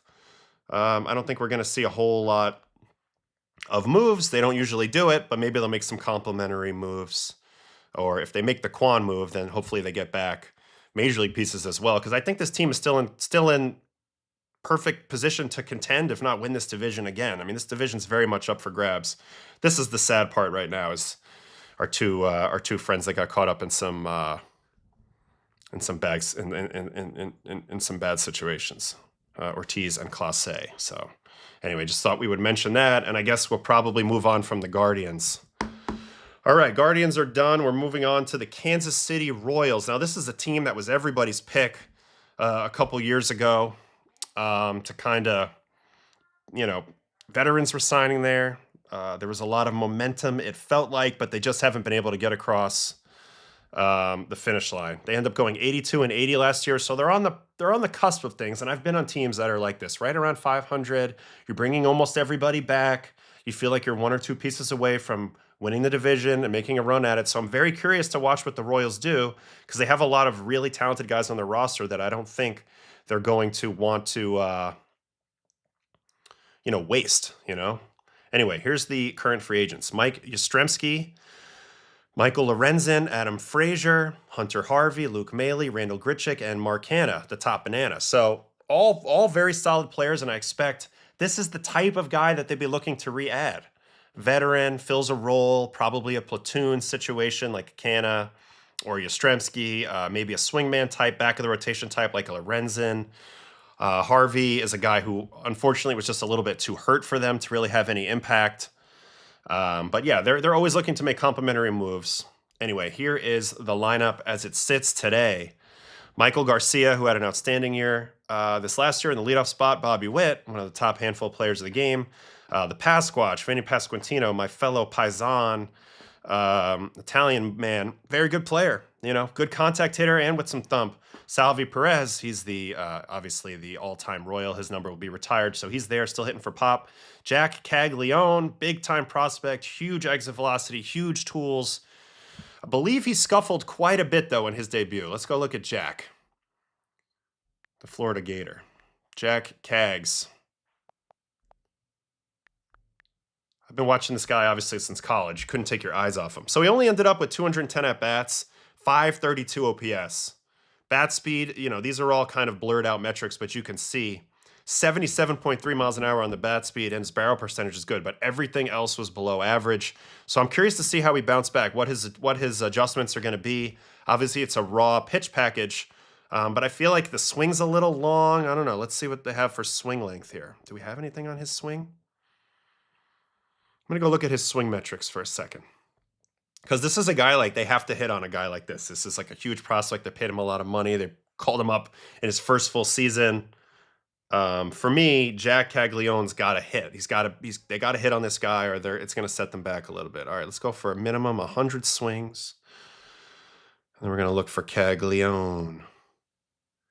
This is a funny question because right now, it's actually a joke to even compare them because Kurtz has already figured it out. He's basically young Jim Thome. But that's not to say Jack can't make a comeback in this department. He's more talented in some of the other tools, speed and things like that. Now, defensively, Jack didn't show any value this year at all either. But, there's still plenty of time. I say all that to say still plenty of time for this one to be sorted out a little differently. All right, here he is. Let me click his little visual here. All right, so bat speed we know is good. I'm actually a little surprised that the attack angle is only 9 degrees, so a little more flat than I would have thought, considering this is a guy who's going to want to get the ball in the air. Attack direction, 4 degrees pull. I think that he would probably be a little better being 4 degrees oppo, personally. That would keep him more on fastball timings. Swing path, 29 degrees. It's relatively average, but again, a little more flat. In a way, I actually don't mind that, because I think it's going to give him a chance to make the adjustment to handle high four-seamers. He might have a little more versatile swing than if he was super scoopy. But at the same time, the results haven't been there, so we'll see. Now I'm also going to go to actual bat tracking because I want to see his bat speed versus bat length, like swing length, which is, to me, you could talk to hitters and they might disagree with me, but to me, I've been looking at this data a little bit. If you can combine big-time bat speed with a small swing length, then you're in a good spot. Okay, so 7.6 inches of swing length. That's a little bit too high. He'd like to lower that down to the low 7.2, 7.2, 7.3. Anything he can get closer down to 7, that would play a lot better. So I think maybe that's what he's dealing with a little bit. It's a little too much of a swing, too much of a load, too much of a long swing, I should say. And ultimately, that probably is costing him some whiff. And big league pitchers are so good at making you start early on that fastball, and then you're kind of screwed on the off-speed pitches. So I don't know. Well, I'm very curious to watch Jack Caglione here in really year number 1, but year number 2 that we see him. All right. There's also Jonathan India, came over from the Reds in the Brady Singer trade. He's been a little disappointing overall. And then you got Massey, Rave, and Isbell, who have been there now for a little bit, especially Massey and Isbell. And, they've hung around on the roster, but they haven't exactly been superstar talent, in terms of results either. So, I don't know. I think they're largely going to run this back. I do see some room for a righty impact bat, if they want to go crazy, could really help this team. And then, this was just mentioned by Dan, Carter Jensen. Now, this is interesting. You're gonna find this interesting about Carter Jensen. I saw a plot here, and I talked about it for a hot second on the stream yesterday. Basically, people look this guy on where is it? Not this one. It's this one. People looked at swing characteristics and modeled those in expected WOBA by swing characteristics, an actual WOBA. And you go look up here in the top right corner. Aaron Judge is far away, number 1. But look who's right next to him, Carter Jensen. Now, we don't have a ton of data yet on Carter Jensen in the real deal, but I thought that was fascinating, right? He's right up there next to Judge. So, being a catcher, third rounder, 22.4 already in the big leagues, Makes me curious a little more about Carter Jensen.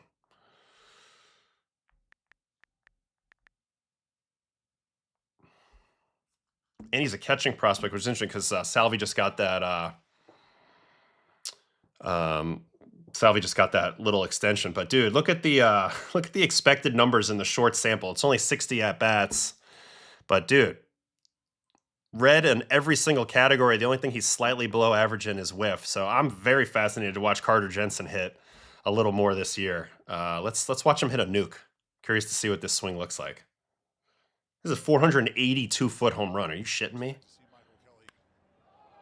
Oh, top of the zone too, just demolished. He hit it out of the whole ballpark. So that's a good swing right there. Let's see this home run. And then I want to look at his bat tracking metrics. Like, what are we looking at with Carter Jensen? And how excited should I be? Man, a little line drive piece. He hit that at 111, so doing a lot of things right off the rip. All right, let's go look at his bat tracking metrics. Now we need to drop the minimum to 10 swings. Update.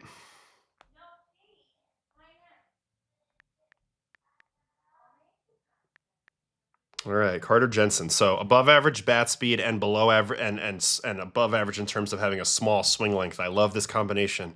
6.9 feet on the swing length, but then also 74.8 on the bat speed. That's a great combination. When you're shorter to the ball, you don't have this big long swing and this big long load bogging you down, and you're coming with that much velocity, you're going to have a better chance to make more hard contact. And when you make hard contact, it's going to be really hard because bat speed plays. There's no way around it. Bat speed is basically the manifestation of power, right? So really good place to be. I don't know much about his bat path. So now it makes me want to go look at it, though. Because now this guy's got me fascinated. If anytime your swing's going to be modeled right up there near Judge, that's an exciting place to be, right? Judge just so far ahead of the pack.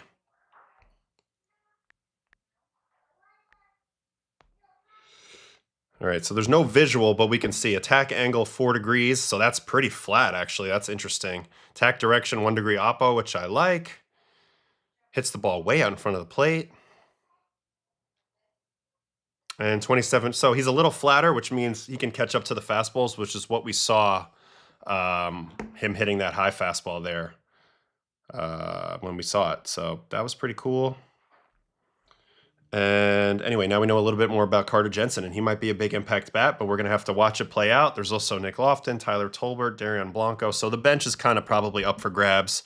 But the Royals are a very homegrown, generally oriented organization. I do think they have room for a serious right-handed bat. And if they did plug a right-handed bat into this team, whether it's at DH or in the outfield, left or center, I think this team their ceiling could really rise a lot offensively. Garcia, Witt, Pasquatch, Salvi, Cags, that's a lot of talent, 1 through 5. You throw a 6th guy in there with a lot of talent, not to mention maybe this Carter Jensen fellow. You might have a tough lineup to get around in that AL Central. All right, let's look at the pitching. Cole Reagan's coming back off injury. He'll be the top guy. Waka has been consistent as heck for a while. Bubic looked great. I've heard some talk about him getting traded before he hits free agency. That could net them something. Lugo, quintessential innings eater at this point. And then Noah Cameron, who came up and looked really good. So this is not a bad rotation. Reagan's, I guess, is the ace. I'd like to see them go big for a starter, honestly. I think it would be really good if they could. I mean, if they would spend the money and go one big bat, right-handed, and one big pitcher, this would push their ceiling up a lot. I think they have a decent floor. I think they'll be at least a 500 team again with this current roster. But I'd like to see them push a little harder for that division, if possible. Because I kind of like that rotation, but I could see it being a little bit even better than that. All right, bullpen. Got the wild thing, Carlos Estevez. Still closing, Urseg, Schreiber, Clark, Zerpa. This is a good bullpen, too.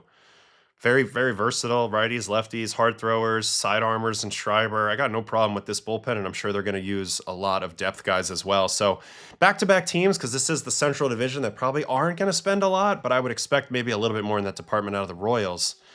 And I would like to see them doing that. I would like to see them do that. Latin Ruben says Helsley has KC vibes. I think he's going to actually be, he's going to have a lot of teams in on him. It's going to be curious to see how he's actually valued and where he goes. But yeah, that would be interesting.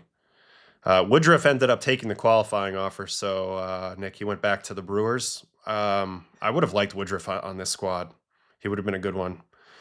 I don't know. Let me try to look a little bit at where's the free agents? Free agent tracker.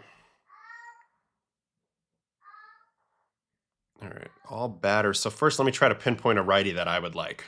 You know what I mean? I'm looking for a DH type or an outfield type. You know, Bader's not a bad fit, but his offense probably wouldn't be as good there. Gino Suarez is not a horrible look looking at this. He's not going to play the infield for them, maybe more of a DH. That might hurt them a little bit. I could see Ryan O'Hearn being a fit, but he's left-handed. You know, a sneaky one, and I don't know if they'll do it. They don't have a history of signing guys like this, but Marcell Ozuna could be a big upgrade at the DH spot.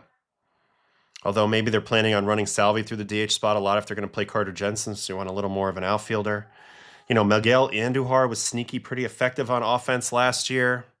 Polanco's an option. I could see Ref Snyder being a sneaky right-handed option. So these two guys, Andujar, Ref Snyder, I could see. Maybe even an Austin Hayes if you're buying into that. But yeah, I'm looking for a righty bat, you know, medium level salary who can have a little bit of an impact on this squad. And I guess DH maybe is not the best idea because you're going to probably have to play Salvi and maybe a little bit of Carter Jensen as well. So anyway, interesting to look at.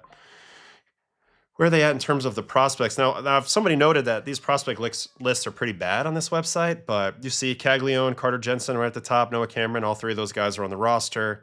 And then there's some younger guys coming up behind them.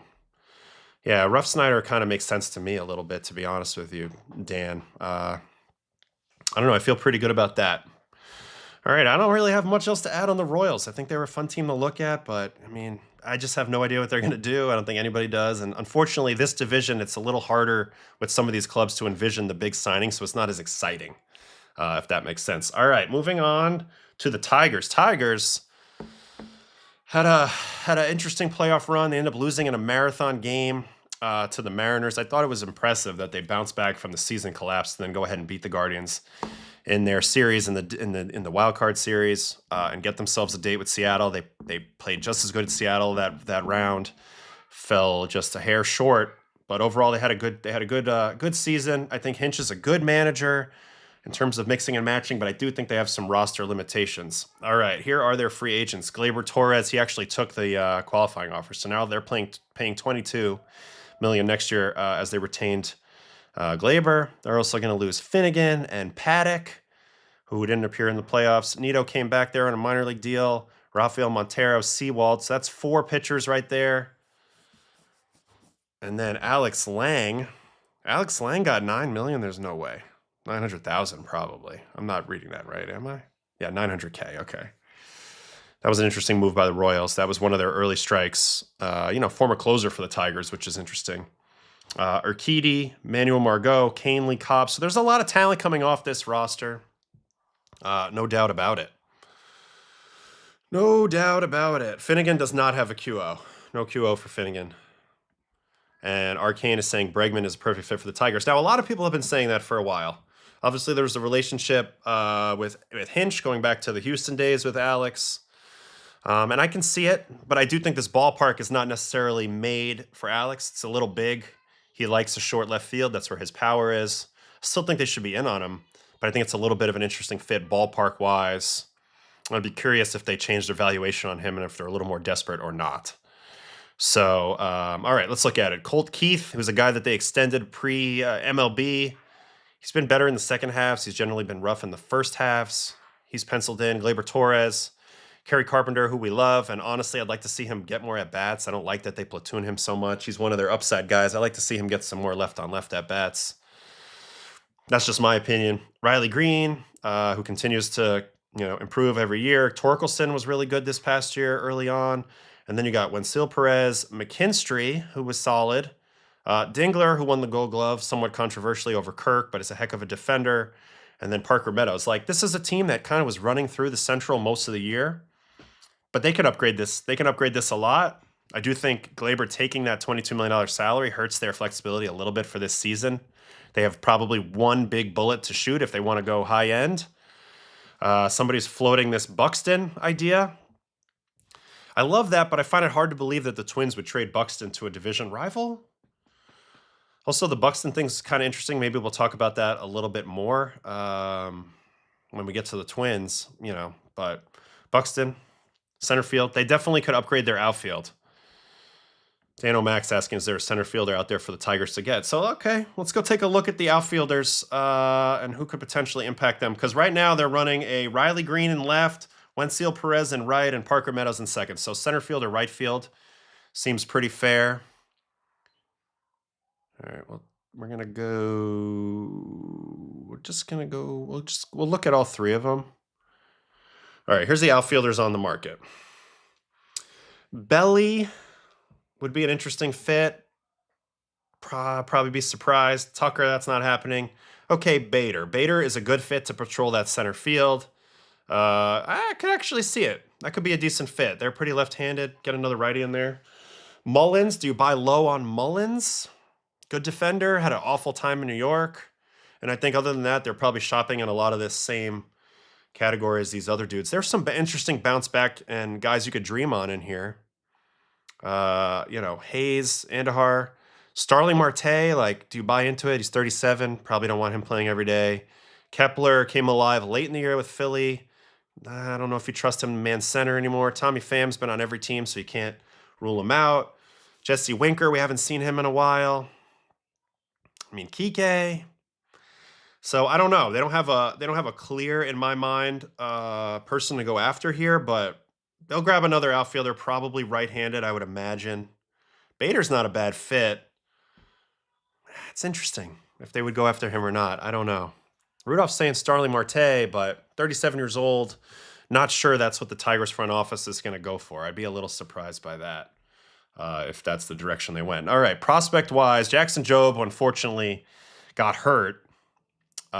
Is not going to impact this team right now, which sucks because they could use him in the rotation for sure. Max Clark, one of the most famous prospects, obviously, very famous kid. He's going to impact this team at some point, especially defensively, and we'll see how his hitting progresses, but he's super fast. Maybe we'll see him late in the year.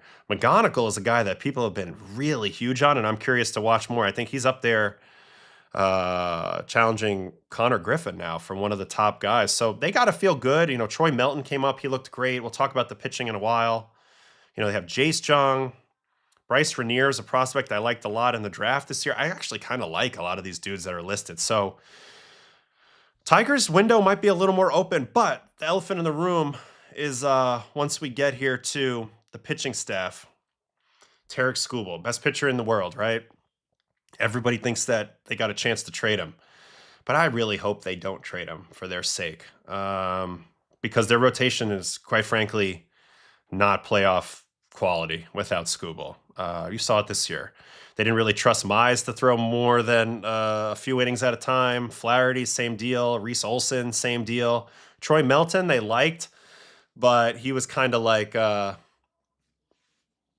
called up in some tough spots, but showed well, and I think he'll get a shot in the rotation. Like, they have enough guys where the rotation's on the upswing, but without Jobe, and Skubal's so far head and shoulders above everybody else. You see the strategy they've used in the postseason the last 2 years, which is basically Skubal pitch as long and hard as you possibly can, and as much as we can ride you, and then we'll mix and match with the other, 13 or 12 or 13 pitchers on the roster from there, and we'll kind of just have everybody chip in, but Skubal is going to have to carry us the whole way. It's just not a good formula. It's one guy, and if you go the whole way, you can't expect him probably at this point to throw 50 innings in the postseason. A lot of guys don't do that anymore, and you've been riding him all year. So I don't know. The Skubal thing looms large. If they do trade him, I would expect them to go for major league ready pieces because, as I mentioned, they're still in contention here. This division's eminently winnable, as they know, and they have some good prospects coming.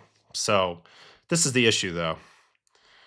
You can't let him walk for nothing. So look, I think you start the season with Skubal and you see who's desperate at the break, and he's quite frankly, one of the biggest postseason starting pitchers that could be on the move since like a CC Sabathia situation years ago, when he went from Cleveland to Milwaukee and just took over down the stretch. And at that point, you can rip some big prospects away. I mean, you look at that trade. I mean, of course, this is a really long time ago. He fetched at the time Matt Laporta, who was one of the biggest prospects in the game, Michael Brantley, and a bunch of others.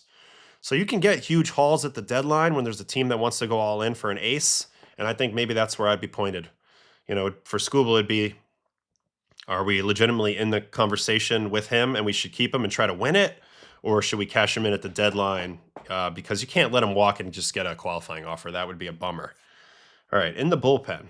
Now, the bullpen, man, they have mixed and matched a ton the last few years in this bullpen. From Foley being gone off the roster, who was closing at one point, to Lang, who was closing at one point.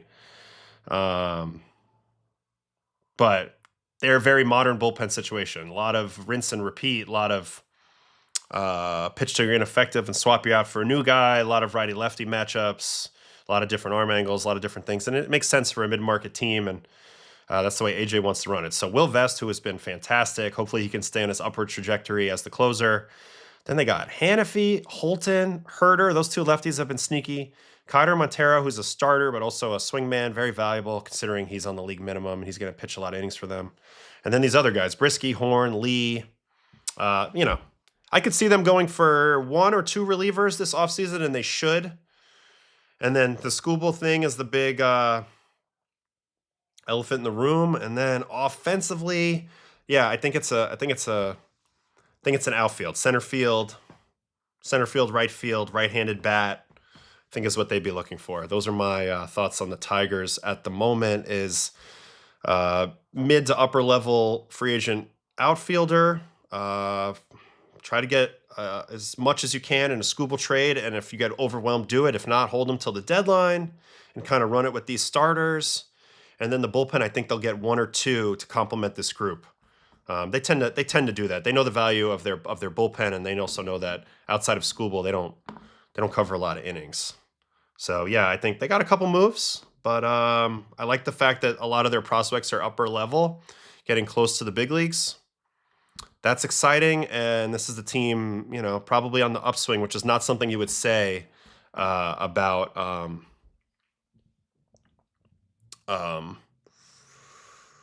team willing to trade the Cy Young Award winner. So you don't usually see that. How do you ask Adam Ottavino questions on the live stream? Right here. Ask me a good question, and maybe I'll post it and answer it.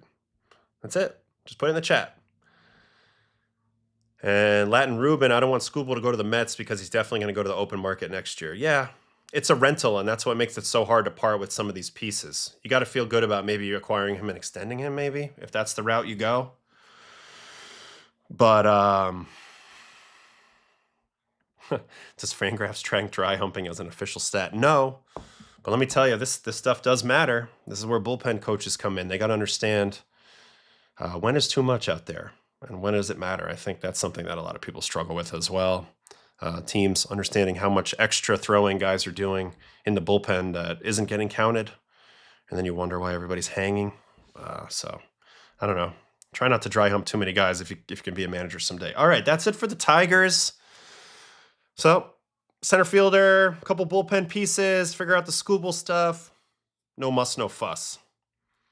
All right, Minnesota Twins is my next team. Now, this has been the most disappointing team in this division for the last few years. Ever since they got Correa and they had the combination of Royce Lewis, Buxton, Correa, I used to think, plus some of the pitching they had, I was like, this team should be the best team in this division. Unfortunately, they've been dog shit. 70 and 92 last year. Literally, Rocco loses his job. They go on a full fire sale. The team is up for sale, it looks like. It's a kind of a sad situation because I felt like they were in a good spot. But let's review it anyway, and we'll kind of take a thought for a minute here on where they're headed. All right, Christian Vasquez, catcher, Michael Tonkin, righty, and Genesis Cabrera, who's a lefty reliever. Those are the only 3 free agents because they dumped everybody else. Varland and, man, you name it, they traded him. Duran, they've gutted their whole bullpen. Jax. So in a way, they're kind of in a full rebuild mode, but there's still some pieces here. So let's go through their lineup a little bit. All right, at the moment, the big dog, Byron Buxton, one of the best players in the game when healthy, which is the big asterisk because he's hardly ever healthy. They could get a lot for him. He's got a pretty good, somewhat friendly contract given his level of skill. You have to believe in his longevity, I guess, but let's look at Buxton. I mean, 878 OPS this year, 859 last year. He's been above average for his whole career in the outfield. The sprint speed is still in the prime, 100th percentile sprint speed. So he's doing it on both sides of the ball. He's just a fantastic player. 35 nukes this year, finally coming into his own. Let me go look at his, I want to look at him on reference just to take a look at his contract. And it was interesting, and this is what I alluded to before. At the All-Star, that's not him. At the All-Star game, people asked him about his no-trade clause, and he said, I'm a Twin, I'm riding with this club no matter what. But I don't think he realized the level of teardown that was about to take place. And I think now he's kind of regretting his choice on that a little bit, and I could see him maybe getting out of town. But all right, let's find the salaries. Here it is. So yeah, he's got 3 more years at a very reasonable $15 million a year. You could get a big package for Buxton, so it makes sense for them to move him if they're rebuilding and they're starting over. Oof, you want to talk about a guy that a lot of people would be in on? It would probably be this guy. You know, very hard to get an all-around player as good as Byron Buxton at that price in his prime years. Oof, I could see that being a major factor here. Major factor on this roster. So let's keep an eye on the Buxton situation as it progresses. Here's the rest of the current lineup. Larnick, Kiesel, who came up and looked good last year in the 3-hole. Wallner, you know, big power guy, a lot of swing and miss. Jeffers is a guy who I've always liked. I'm not sure how he played last year. Cody Clemens is more of a fourth outfielder. First base type, more of a, you know, not really outfielder, but more of a bench role. Royce Lewis. Now, Royce Lewis, also a guy that I feel like at times has been one of the tippy-top best players in the game. He was a 1-1 pick. He just struggled a lot last year. This is the worst he's ever looked, 671 OPS. And, you know, you look at the plate appearances per year. This has been the issue with him. Injuries. 239 and 23, only 325 and 24, and 403 and 25. And it's tough. It's tough to stay on your upward trajectory when you're always getting hurt. But I have to say, I love this kid. I know he's had a down year. I'd be kicking the tires on a buy low on Royce Lewis if I was somebody around the league. It's a little bit concerning that he's a dead pull guy. I wonder if that's been any different any other years. Pretty much the same, maybe a little bit more to center field in 23 when he was raking. But I don't know. All right, Royce Lewis. Yeah, everything backed up big time this year. I think there's some health-related stuff. I also don't love to see this. 3rd percentile in swing length, so it's a very long swing. Maybe there's some things in here in his game that actually are deteriorating and aren't as attractive, but I don't know. I just know a couple years ago we played this guy. He felt like the best player. Like he felt that freaking good. So Lewis and Buxton, often injured, huge upsides. How does Minnesota navigate that? Do they don't want to sell low on Lewis? They don't want to get in a situation where Buxton is driving this trade talk either with his no trade, and then you're looking at maybe cents on the dollar. So this is a little bit of a Twins issue. How are they going to deal with those two immense talents? All right, Brooks Lee is the shortstop. He was a first-round pedigree. Austin Martin, another first-round pedigree. Vanderbilt guy, came over from Toronto. So they have a lot of these young, athletic type, you know, somewhat all-around players, but nobody that's really established themselves except for a Buxton really in this lineup. Jackson just came over here from the Orioles, and then you got Julien, who looked incredible that first year, the French-Canadian, and then kind of fell off the cliff. There's also Ryan Creedler and James Outman, who came over from the Dodgers, who we thought was going to be big that first time, but that didn't really pan out. Okay, in the rotation, Pablo Lopez, who everybody loves, including me. Joe Ryan, who everybody should love, including me, but might be traded as he's just hitting his arb now, and I think you can get a big package probably for Joe Ryan. That would make a lot of sense for them. If you're trying to rebuild the roster with value, they have some big pieces. Pablo Lopez, Joe Ryan. I think you could even get something for Bailey Ober because he's a very solid back of the rotation guy. And then I mentioned, obviously, the Buxton-Lewis dynamic as well, as maybe even a Ryan Jeffers could have some value around the league. So I would expect them to continue to evaluate these guys throughout the season, maybe move some more guys at the deadline unless they pop with a much better record than they're expecting. But, man, they got some talent here. Lopez, Ryan, Ober, I like those top three. Woods Richardson has been a little tantalizing as a player. I saw him throw a great game against the Yankees this year, but overall been a little bit disappointing. They'll keep cycling through that. And then in the bullpen, like I mentioned, they punted their top three guys out of their bullpen last year, and they're just going to do what everybody else does, just sort of mix and match out there in the bullpen. Just have just an army of hard throwers, different angles, and try to figure it out. Topa is a guy they got a while ago from Seattle, hasn't really impacted their club much, but he's a sinker guy. Funderburk, a lefty. Cole Sands looked good last year. They just got Orzi from Tampa. He's got a split. All these guys are guys, but this is not a win now situation necessarily with this roster, especially in the bullpen. So I think they won't spend anything in the bullpen unless it's low end in my mind. And then look out for them to be moving on from some of their big pieces. Unfortunately, this is a little bit of a disappointing team to look at because they seemed to have a lot of promise 2 years ago, and it just didn't go well. Walker Jenkins is the big prospect on this team, high school kid. So we'll see when he impacts. And yeah, that's kind of it.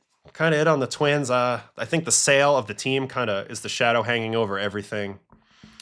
They just got Chris Shelton, or Shelton, is that his name? Derek Shelton as their manager, who was with the Pirates previously. So they're starting fresh. They're starting over. And as I mentioned, they have some pieces they could either try to win with or they could try to move on from. And it'll be interesting to see them navigate that. So that's it for the Twins. And we're going to head over to the last team. This is the White Sox. Now, the White Sox 2 years ago had the worst record in the history of the sport. Last year, they bounced back a little bit to go 60-102. So another horrible year, but a lot better. And I will say, before even looking at anything about the White Sox, I do love two things that they have going for them right away in their organization. Number one, Will Venable, I think, is a great up-and-coming manager. That's a great guy to have there. He was bench coach with the Red Sox when I was there. I played against him. I know him really well. Smart, great feel, great communicator, great people person. Very high on Will Venable. Also very high on Brian Bannister being their director of pitching. Brian Bannister was amazing with the Red Sox and with the Giants. So many people took the leap with Bannister, and now he's running the White Sox situation. This was the team I almost signed with last year in spring training, just based off the opportunity to potentially work with Bannister. So I'm big on those two factors. But other than that, they got a long way to go. And it's a little bit crazy because you would think, they're the team in the big city. They're the only team in the big city in this division. They should be a superpower, but Jerry Reinsdorf doesn't really spend like that. The biggest contract they've ever handed out was that Andrew Benintendi contract, which was like $75 million. But if I were this team, if I were a fan of this team, I'd be hoping for a sale and maybe a much more aggressive owner, because you would think with their level of revenue and their market size, they should be able to flex on everybody else in this division financially. All right, here are their current free agents. Tyler Alexander, Todd, goes by Todd for some reason. I've known him for a little bit when he used to be with the Tigers. Anyway, good dude, mustache. Martin Perez, former teammate of mine, he's gone. Clevinger's gone. Miguel Castro, a.k.a. Dominican Kevin Durant, is gone. Dan Altalavia is gone. And Josh Rojas is gone. So a couple veterans there, a couple utility types, nothing crazy. And this is the current lineup.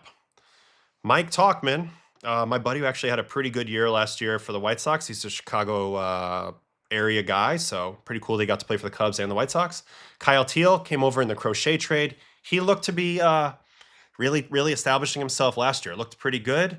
Colson Montgomery hit a whole gaggle of home runs. So they have a guy there, big pop, shortstop. Miguel Vargas came over from the from the Dodgers. Started off slowly, played a lot better last year. Then there's Benny right there. Benny's been, not as good as expected, but he's a contact hitter, decent defender. And then Luis Robert. Now, Luis Robert, it's just like they can't quit him. They can't quit him because he's that talented. Literally, probably a top, 10 physical talent in the game.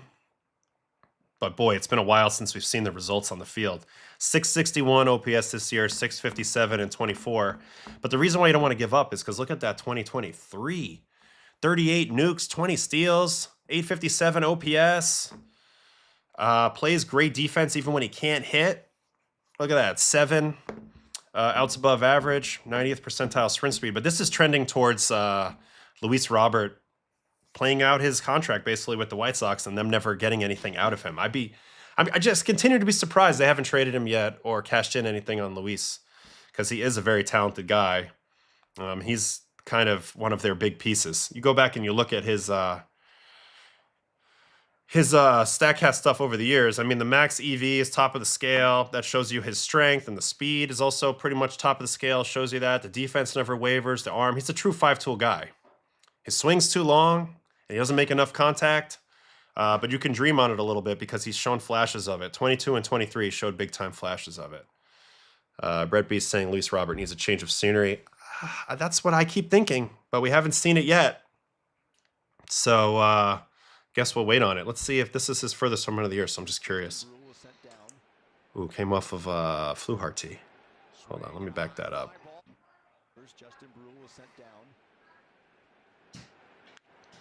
Oh, baby. I mean, look, he's so tantalizing to watch. He's just a freak athlete, man. He just really is. He's a freak.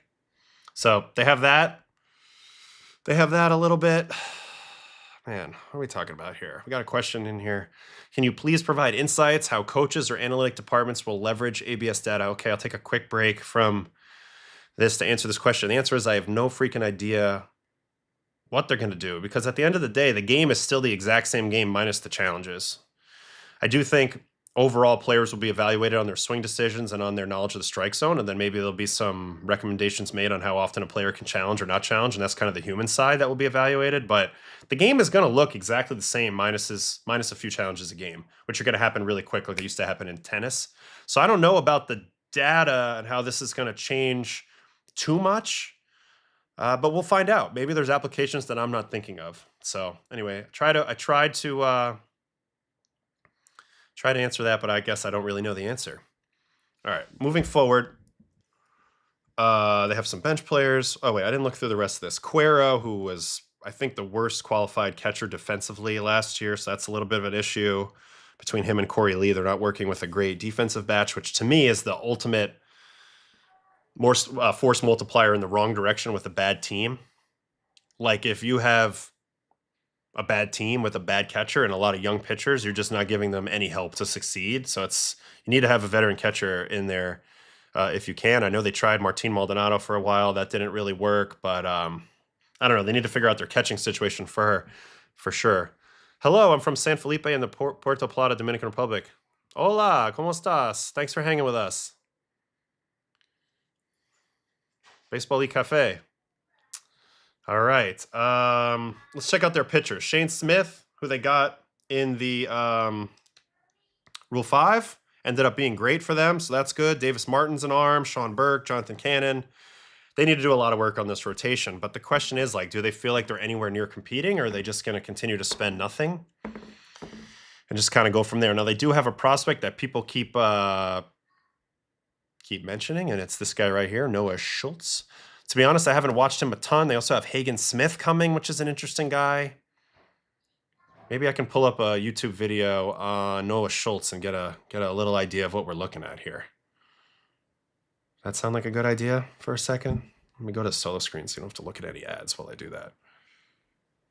Noah Schultz. All right. Let's transition back here and let's watch some 2025 mid-season highlights from this lefty. Let's just see what we think, All right, so it looks like it's a low slot, crossbody, punch-in tickets type of deal. Good breaking ball, more than likely. Not a great angle on any of those pitches, but I don't know. I like Funk. I like his size. I have to go check his numbers to see how dominant he's been, but yeah, you can tell. If this is their number one prospect and he's a lefty, between him and Hagen Smith, that's two big-ass lefties that they're going to add to the rotation soon with big upside. So curious to watch these guys develop. And believe me, if this guy debuts this year, you'll be getting a watching video on his debut, and I'll learn a lot more there when I get the data and see him in a big league stadium versus big league hitters. Fastball looks pretty good. Also looks like he's pitching with a lot of piss and vinegar, which I like. So I love it. I'd rather have more edge than none. That's like a slurve or a sleeper type.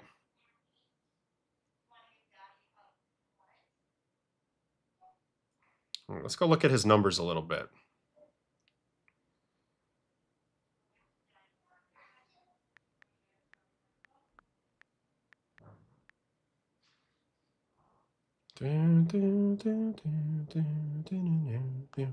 All right, so last year between AA and AAA, interesting year. Wow. 17 starts, 73 innings, 76 strikeouts, but 45 walks. So that's a little bit of the red flag of why people were probably a little skeptical. Hey, buddy. What's this? Pretzel for me? Yeah. Thank you. High five. Love you. Thanks, buddy. Almost done. Still rolling. Chicago definitely has a type. 6'10"? Is he 6'10"? Is that facts? 6'10"! Okay, so I knew he looked big, but I didn't realize he was 6'10". 6'10", 240. So get him over the plate. Get him over the plate. We got a Randy Johnson. That's the lazy comp here, but Randy Johnson. And you know what? Let's look at a YouTube quickly of Hagen Smith too, because he's similar. He's similar for sure.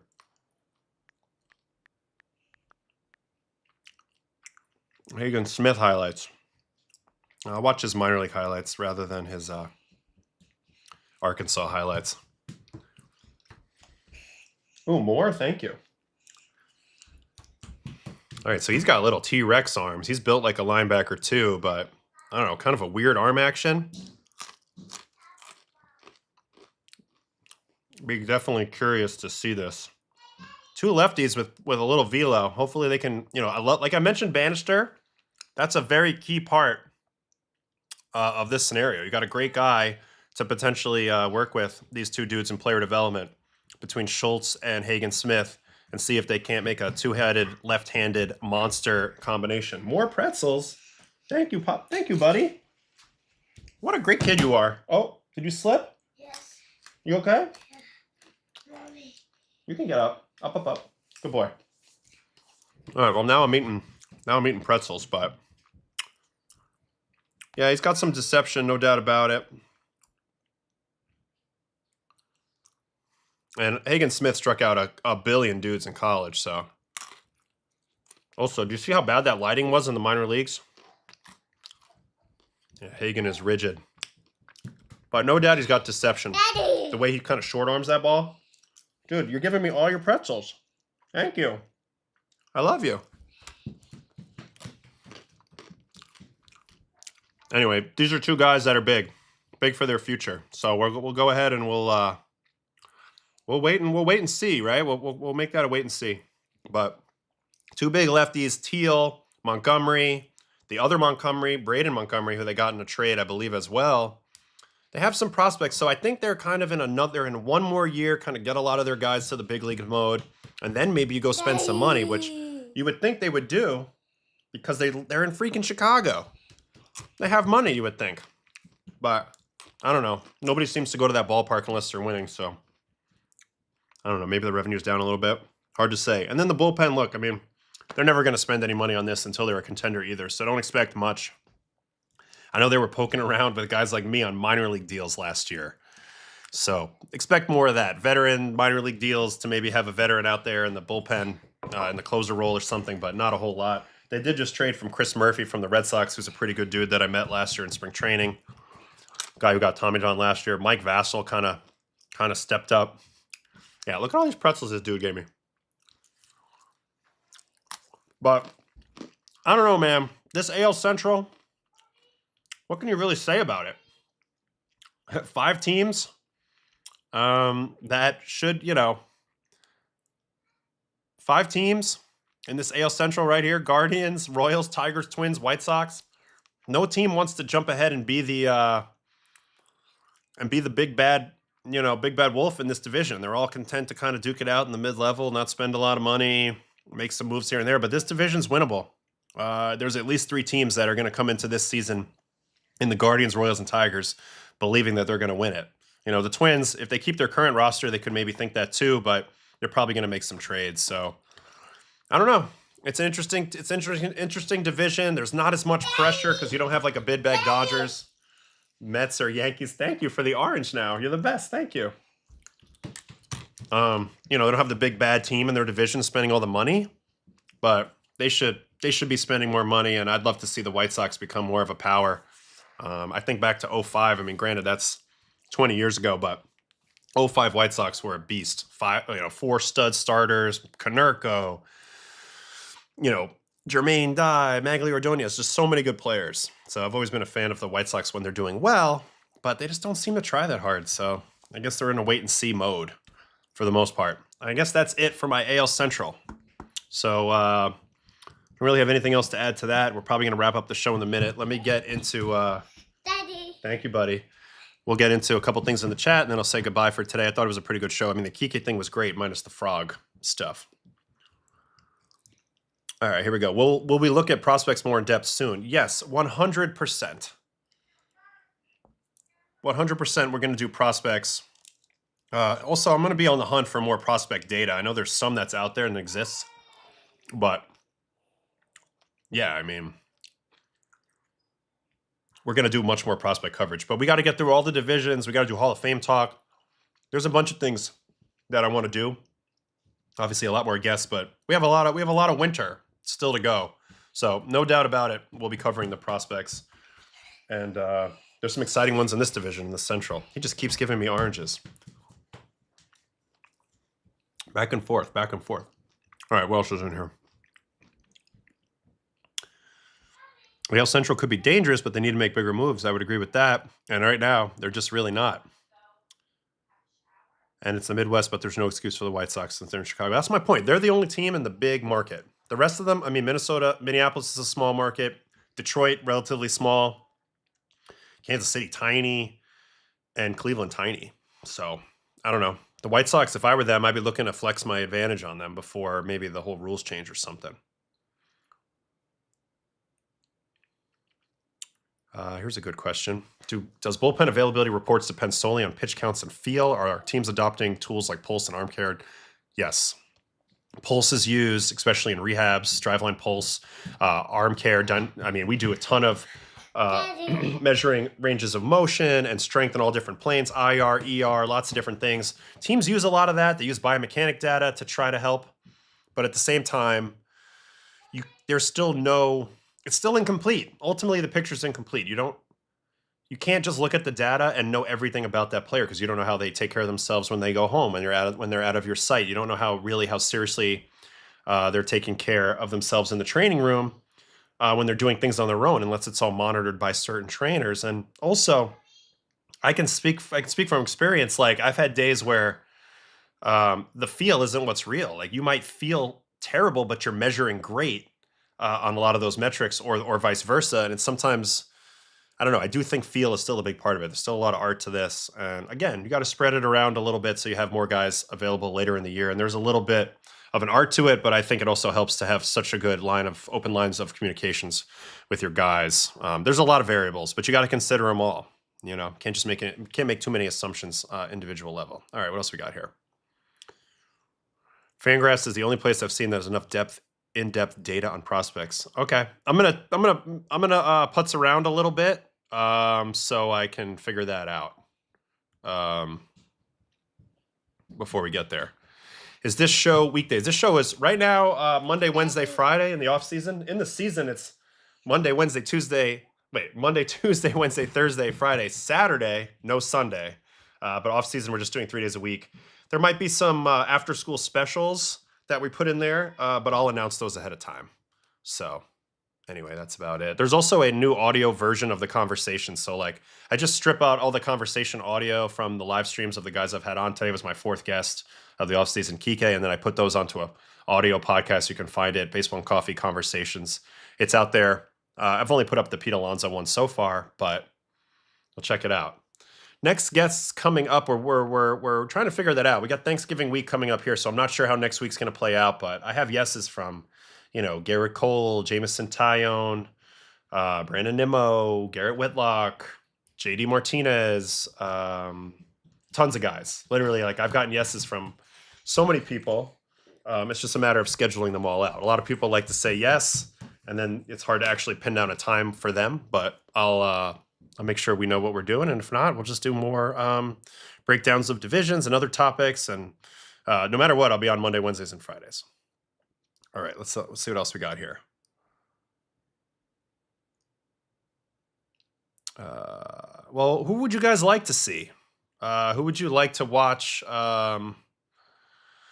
Who would you like to watch next? Now, I don't like to do only pitchers. There could be hitters as well. I was thinking of maybe doing more of a deeper dive watching Nick Kurtz, like a long stretch of when Nick Kurtz kind of figured it out. I was thinking he could be a possibility. Pitching side, I was thinking a little bit more of pitching side. I was thinking a little bit more of maybe like actually looking at that Aroldis Chapman hit and no hitter, where I think he got like 45 guys in a row without a hit. So I don't know, a lot of different ideas. There's probably some performances from the regular season I'm missing. There might even be some debuts. Like I don't have Chase Burns' debut or something like that into a video. I might go back in time and do that. But I'd love to hear your suggestions. You can drop them in the comments. You can drop them on my Discord. Look for the Baseball and Coffee Discord if you want to hop in there, or you can email me.